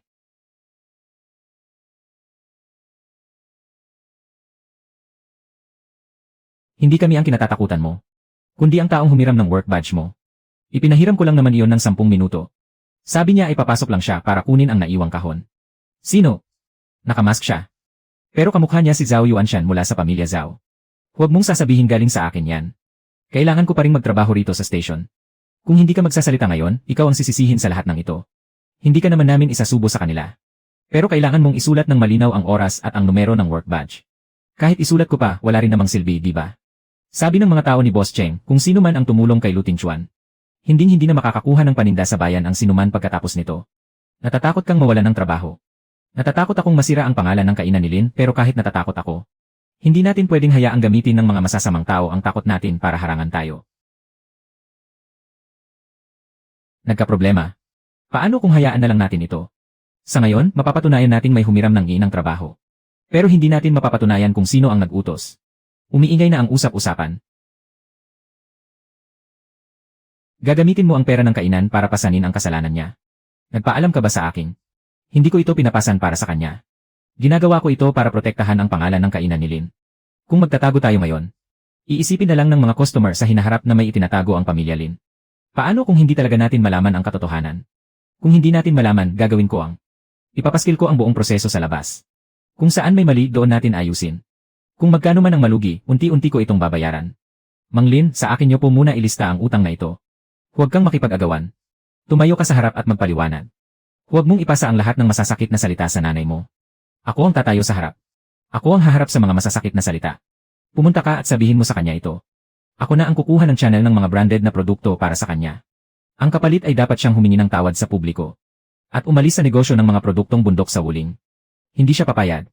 Isang araw na siyang natatalo. Sususpindihin si Xiao Yanqiu ng 1 linggo. Higit sa 10 lamesa ang nakansela sa kainan. Huminto ang trabaho sa konstruksyon ng kalahating araw. Hindi nadudurog ang tao dahil sa ebidensya, kundi dahil sa unti-unting pagpapahina sa kanila. Ihatid mo lang ang mensahe. Huwag ka nang gumawa ng sarili mong eksena. Paano kung malaman nilang humiram ako ng ginang trabaho? Nagbuhat ka lang naman ng mga kahon para sa iba. Sino ang makakapagpatunay na pinalitan mo ang mga paninda? Pero ang sticker ng batch na yon, habang mas marami kang sinasabi, mas nagmumukha kang utak ng krimen. Sino ang nakakaalam kung ang video ay ginawa lang pagkatapos? Nariyan ang timestamp, lokasyon, at paglilipat ng pera. Nasa atin ang lahat ng resibo ng paghahatid. Ang ganitong uri ng tuyong kabute ay hindi lokal na uri sa wuling. Karaniwan itong makikita sa bilihan sa Hilaga. Mabilis itong nangingitim kapag binabad sa tubig. Hindi ito katulad ng itinabi ninyong sample. Pakiusap, isama niyo po ito sa ulat. Ibig sabihin ba, hindi panindan niyo ang kinain ng tatay ko? Sa ngayon, mukhang hindi na. Pero sasamahan pa rin kita para tapusin ang muling pagsusuri at mga record sa ospital. Hindi ko ito ginagawa para lang magpakitang tao, kundi dahil natatakot akong makatakas ang totoong may sala. Maaari kong paniwalaan ang ulat. Pero totoong nagdusa ang tatay ko. Huwag muna nating bawiin ang pambayad sa gamot. Kapag nalaman kung sino ang nagpalit, siya ang pagbayarin natin. Maganda ang naging proseso. Sayang lang at hindi yan aabot sa lamesa ko. Haharapin natin kung saan man ito makarating. Kaya mo bang makipagtagalan? Kailangan ng pera sa konstruksyon. Kailangang panatilihing kalmado ang mga customer. Kailangang protektahan ang reputasyon ng pinagkukunan ng paninda. Alin sa mga iyan ang maghihintay sa pagpapatunay ng iyong kalinisan? Nakita ko na ang ulat. Hindi ko ito ikakansela. Pero walang darating na bagong paninda ngayong linggo. Alamin mo muna ang pinagmulan bago tayo mag-usap. Narinig mo ba? Ito ang tinatawag na negosyo. Habang mas nagmamadali ka, ibig sabihin ay mas malapit na tayo. Itinataya ni Linzixia ang kainan para makipagsapalaran kasama siya. Pero mas natatakot akong manalo ang mga taong tulad mo. Ang batch number na ito ay tumutugma sa bodega ng produktong bundok ng mga chain sa bayan. Direkta ba nitong mapapatunayan na pinalitan nila ang mga paninda? Mapapatunayan lang nito kung saan nanggaling ang peking paninda. Sasabihin ni Cheng Wanjun na nanakawan ang bodega nila. Nagulat na siya. Sinasabing nawala ang mga paninda noon pa. Itala muna ang pinagmulan. Ang e-card noong nawala ng kuryente. Nakalink din ang mga sticker ng batch. Kulang pa ang direksyon ng kadena ng ebidensya.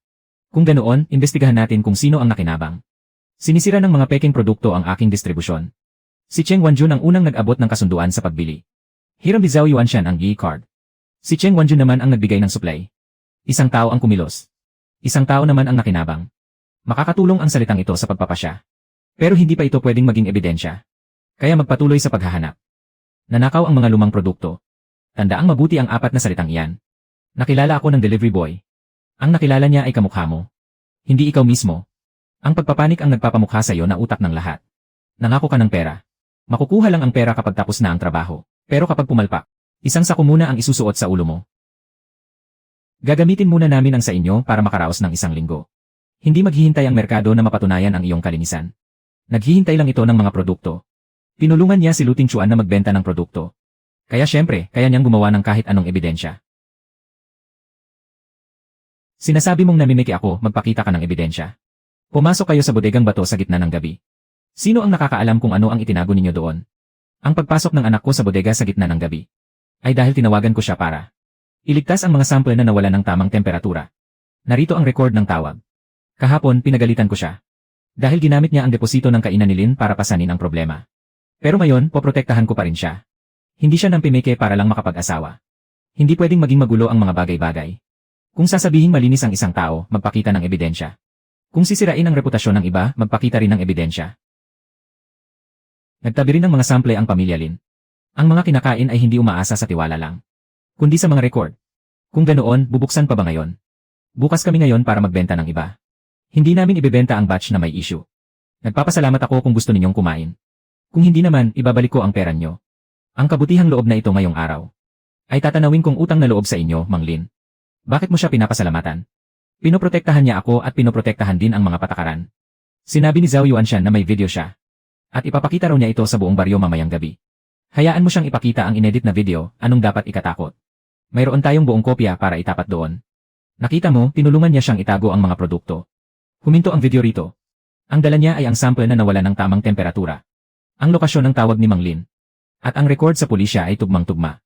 Nasaan naman ang kumuha ng video? Inedit mo at tinanggal ang unang 3 minuto. Sa simula, tinawagan ako ng tatay ko para pumunta roon. At sa huli naman ay ibinalik ko ang sample sa kainan. Dahil lang ba sinabi mo, totoo na? Sinasabi kong totoo ito. Dito lang sa pwestong ito pwedeng makuhanan yan. Ang patagong pagkuha ng video, ang e-card, at ang paglilipat ng pera. May kulang na lang na isang huling koneksyon. Nawawala si Lola May. Anong buburahin? Nanghihiram lang naman ng pera. Pati ba ang patagong pagkuha ng video ay hiram lang din? At ang e-card ay hiram din. Huwag mong masyadong ipitin ang kapatid mo. Hindi ko siya kapatid. Ipapasa ang ebidensya sa bayan. Kapag naipasa talaga yon, tapos na ang buhay niya. Bago siya kumilos tuwing may ginagawa siya. Hindi rin naman niya iniisip kung may masisirang buhay. Mang Zhao. Kapag pinrotektahan niyo po siya ng isang beses, maglalakas loob siyang manggulo ulit sa susunod. Hindi posibleng mangutang si Lola May ng ganito kalaki. Paglilipat ng lupang taniman ng halamang gamot. Pamangkin ng pamilya May. Higit sa 2 tao ang nagmamadaling umalis. Hindi man lang nila dinala ang mga gamot. Ipapaalam ko sa doktor ng baryo at sa bayan. Hanapin muna ang mga tao at dalhin din ang mga ebidensya. Dapat maingatan ang lahat ng libro ng kwenta ngayong gabi. Gusto ng matanda na ilipat sa amin ang lupa. Wala kayong pakialam. Kumpleto ang halaga at thumbprint sa paglilipat. Pagkatapos niyang magkalagnat, lakas ng loob niyong sabihin kusa ito. Siya mismo ang nag-thumbprint. Hindi ako ang nag-thumbprint niyan. Kung ganoon, ipapasuri natin ngayon. Ano namang susuriin doon? Thumbprint lang yan, akala mo ba may makikita kang kakaiba riyan? May lagnat siya noong nag-thumbprint siya. Nanghihina ang mga daliri niya. Ang kapal at nipis ng tinta. Magkaiba ang direksyon ng mga fingerprint. Ginawa niya ito noong malinaw ang isip niya. Ipaghambing ang dalawa at ipasa sa bayan. Luting Chuan, kapag nanggulo ka pa. Sasabihin naming hinahabol mo lang ang lupang taniman niya. Ang gusto ko lang ay magawa niyang magsalita para sa sarili niya kung gusto niya o hindi. Kasama na ang pambayad sa gamot, tirahan at lupa niya. Ilalatag natin ang lahat ng yan ngayon. Huwag niyo kaming sisihin kung hindi kami maging mabait. Matagal na silang handa. Hinto, subukan niyong humakbang pasulong gamit ang mga pala. Hindi lang ito simpleng away sa sustento.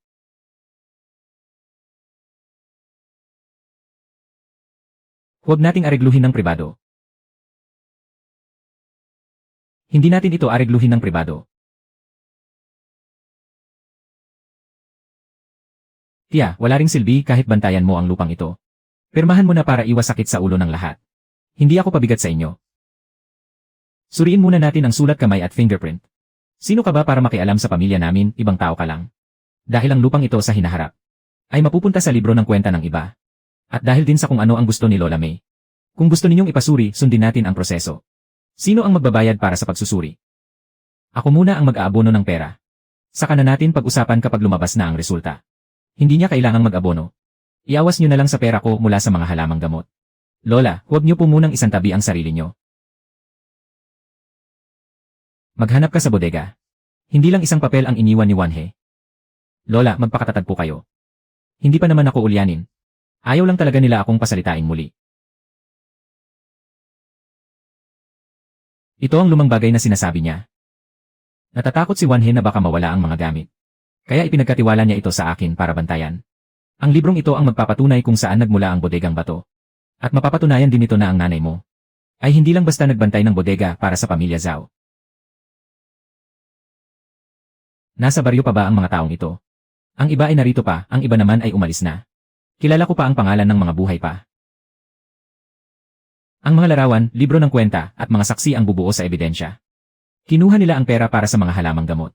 Kinuha nila pero ayaw nilang umamin. Ang librong ito ay hindi lang para tulungan ako, kundi para tulungan din kayo. Kalahati ng buhay ko ang inilaan ko sa pagbabantay ng librong ito, hindi ko akalain ito pala ang magliligtas sa akin sa huli.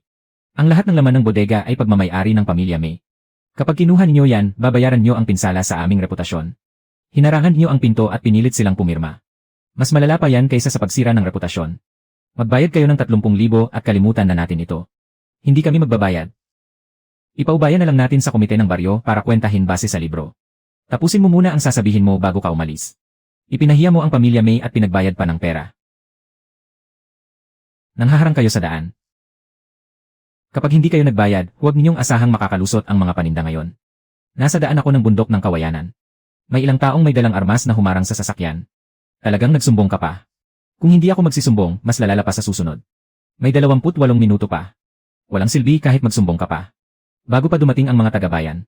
Naantala na ang mga paninda mo. Sapat na ang oras para maghintay at maglista sa ledger. Lola. Bilis. Huwag nating hayaang harangan nila si Ting Chuan. Bakit po kayo pumunta rito? Gusto ko sanang magbabala sa'yo. Huwag nating hayaang harangan nila si Ting Chuan. Sino ang humarang sa sasakyan kanina? Magsalita kayo ng isa-isa. Nag-uusap lang naman kami. Nag-uusap lang pero may dalang mga armas. Sa pagkakataong ito, hindi ito isang bagay na madadaan nyo sa pribadong paghingi ng tawad.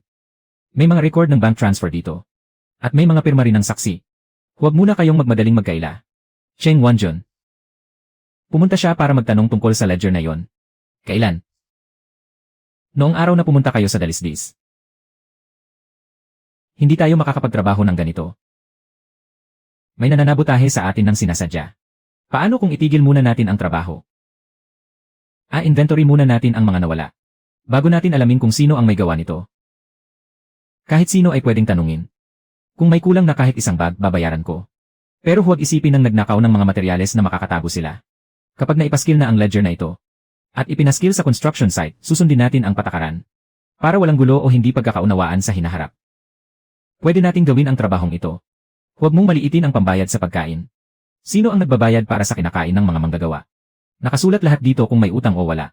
Pati ba naman pagkain ay inililista nyo? Kung hindi natin ililista ang pagkain, sa huli ay may magsasabing pinagsasamantalahan ko ang mga manggagawa. Kapag naipaskil na ang ledger, mas mapapanatag ang lahat. Naparito ka ba para mag-inspeksyon o para tumulong? Pareho. Sa ganitong paraan, hindi basta-basta mabubuwag ang construction team sa isang salita lang ng iba. Bahay ang itinayo ko. Hindi isang bagay na may mga butas. Kung gusto mong magtayo, dapat sinabi mo muna. Paano natin lalagpasan ang bahaging ito ng libingan ng mga ninuno? Narito ang mapa ng hangganan ng lupa. Hindi pwedeng diktahan ng Feng Shui ang hangganan ng lupa.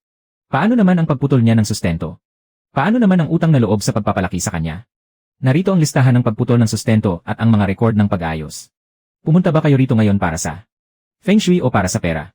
Inalagaan namin siya ng mahigit 20 taon. Tapos tatanggi lang siya sa isang salita at tapos na. Kinikilala ko ang pagpapalaki sa akin. Pero hindi ko tatanggapin ang panginikil. Malinaw na nakasulat ang mga hangganan ng pagputol ng sustento. Ang mga susunod na gastusing medikal ay pag-uusapan lamang base sa totoong nagastos. Talaga bang gusto mong putulin ng tuluyan ang ugnayan sa pamilya? Ha? Kayo ang unang nagsara ng pinto. Siya. Tinitingnan pa rin niya kung dumating na ang kabayaran. Walang malubhang problema, nagkukunwari lang siya. Hay. Naawa ka ba sa kanya? Naalala ko lang noong talagang nahimatay ako noon. Ganito rin ang tingin nila sa akin. Mukha na ba akong ledger habang tumatagal? Masama ba ang maging katulad ng ledger? Natatakot ako na baka puro patakaran na lang ang matira sa akin. Hindi naman malamig ang mga patakaran. Kung talagang wala kang pakiramdam, hindi mo sana iniligtas si Lola May. At hindi mo rin babayaran ang mga nasirang bagay. Pero narinig ko silang nagsabi na nagkamali ang pamilya. Hindi man lang gumaan ang pakiramdam ko. Wala nang pakialam ang iba roon. Hindi mo kailangang magpatawad para lang masabing mabuti kang tao. Isinara mo ang pinto para hindi na tangay ng hangin ang mga nasa loob. Hindi para hayaang may isang ginawin sa labas. Ayokong mamatay sa mga maitim nilang balak. Kung ganun, hindi ka mamamatay. Gusto kong lumipat sa tabi ng bago ninyong bakuran. Para mas malapit sa lalagyan ng mga halamang gamot. Kailangang linawin muna ang suporta at bayad sa gamot. Linawin ito para hindi na nila ako magamit sa mga patibong nila. Malugod ko po kayong tinatanggap kung gusto ninyong lumipat. Pero ayoko pong masabi ng iba na inagaw ko ang isang matanda. Hayaan mo silang magsalita. Wala akong pakialam sa sasabihin nila. Ang mahalaga ay ang mga papeles. Kasulatan ng pagkukusa, huling habilin at witness mula sa komite ng baryo. Kailangang kumpleto ang lahat ng iyan. Ang isa sa inyo ang tagatala ng kwenta. Ang isa naman ang tagasuri ng kulang. Bawas isipin pa para sa akin. Gusto kong tumira sa tabi ng bago ninyong bakuran. Hindi ibebenta ang lupa ng halamang gamot. Walang sinumang pwedeng pumirma para sa akin. Ale, pinagmumukha mo kaming walang utang na loob sa buong baryo niyan. Sarili kong desisyon ito. Hindi ito kawalan ng utang na loob. Kung ganon, sundin natin ang tamang proseso. Ang bayad sa suporta ay pangangasiwaan ng komite ng baryo. Hindi malaki ang bahay na ito. Basta kasya ako, sapat na yon. Ang mahalaga ay mainit ang pakiramdam ng puso. Higit pa sa laki ng bahay. Doon sa kabila po, papatayuan namin kayo ng lalagyan ng halamang gamot. Hindi makakaharang sa daan ang pagpapatuyo ng gamot. Nakatutok sa silangan ang pinto ng maliit na bahay. Kaya masisikatan agad ng araw sa umaga. Pinag-isipan mo palang mabuti ang lahat. Hindi ko pa po na ikokonsulta sa inyo. Kaya paunang plano pa lang po ito. Sapat na sa akin na may nagmamalasakit magtanong. Magbibigay kami ng pera buwan-buwan. Kaya umuwi ka na at doon tumira. Kung ayaw niyang bumalik, gagamitin natin ang ikatlong opsyon. Buwan-buwan ibibigay ng pamilya May ang panggasto sa gamot at pang-araw-araw na pangangailangan sa komite ng baryo. Titira si Lola May sa tabi ng bagong bakuran. Bawal ibenta ng lihim ang lupa ng halamang gamot. Maitataguyod ang planong ito. Sa ganitong paraan, walang sinumang makakapangagaw. Kung nagbabayad naman kami buwan-buwan, bakit hindi siya sa bahay natin tumira? Dahil natatakot ako. Natatakot akong pilitin niyo ulit akong mag-iwan ng marka ng daliri. Natatakot akong kalkalin niyo ang aking libro ng kwenta sa gabi. Natatakot akong kahit may sakit na ako, kailangan ko pa ring sundin ang gusto ninyo sa lupa. Nakatala na sa opisyal na dokumento ang kagustuhan ng matanda. Mula ngayon, walang sinumang pwedeng magdesisyon para sa kanya. Nagtatapos na ang gulo. Kung ganun, ako naman ang magtatapos nito. Huli ka na sa pagdating. Pumarito ako para ibigay ang huling alas. Sa araw ng pirmahan ng kontrata sa kooperatiba. Huwag mo namang iwan sa ere ang buong baryo. Anong peking baraha na naman ang inihahanda mo, Boss Cheng? Hindi mahalaga kung tunay o peke ang baraha. Ang mahalaga ay kung paniniwalaan ng mga tao. Marami na akong nakitang peking baraha, isa-isa kong susuriin ang mga yan. Titignan natin kung makakaya mo mang suriin. Kailangang malagpasan ng buong baryo ang pagsubok na ito. Sa pagkakataong ito, hindi lang ikaw ang target niya, kundi ang buong kooperatiba. Gusto niyang iparamdam sa mga mamamayan na malalasin sila kapag pumirma sila sa akin. Kung ganun, ipapaalam natin sa lahat. Na ang totoong mamamalas ay ang mga hindi tumitingin sa libro ng kwenta. Bago ang pirmahan, ang pinakamapanganib ay ang pagkakawatak-watak natin. Padaliin niyo ang pagpapaliwanag ng mga patakaran ngayong gabi. Huwag ninyong takutin ang mga tao sa mahahabang probisyon. Ako na ang gagawa ng chart ng proseso. Para madaling maintindihan ng mga matatanda. At malinaw ring makita ng mga hindi marunong magbasa. Sa ganitong paraan lang talagang maipatutupad ang patakaran.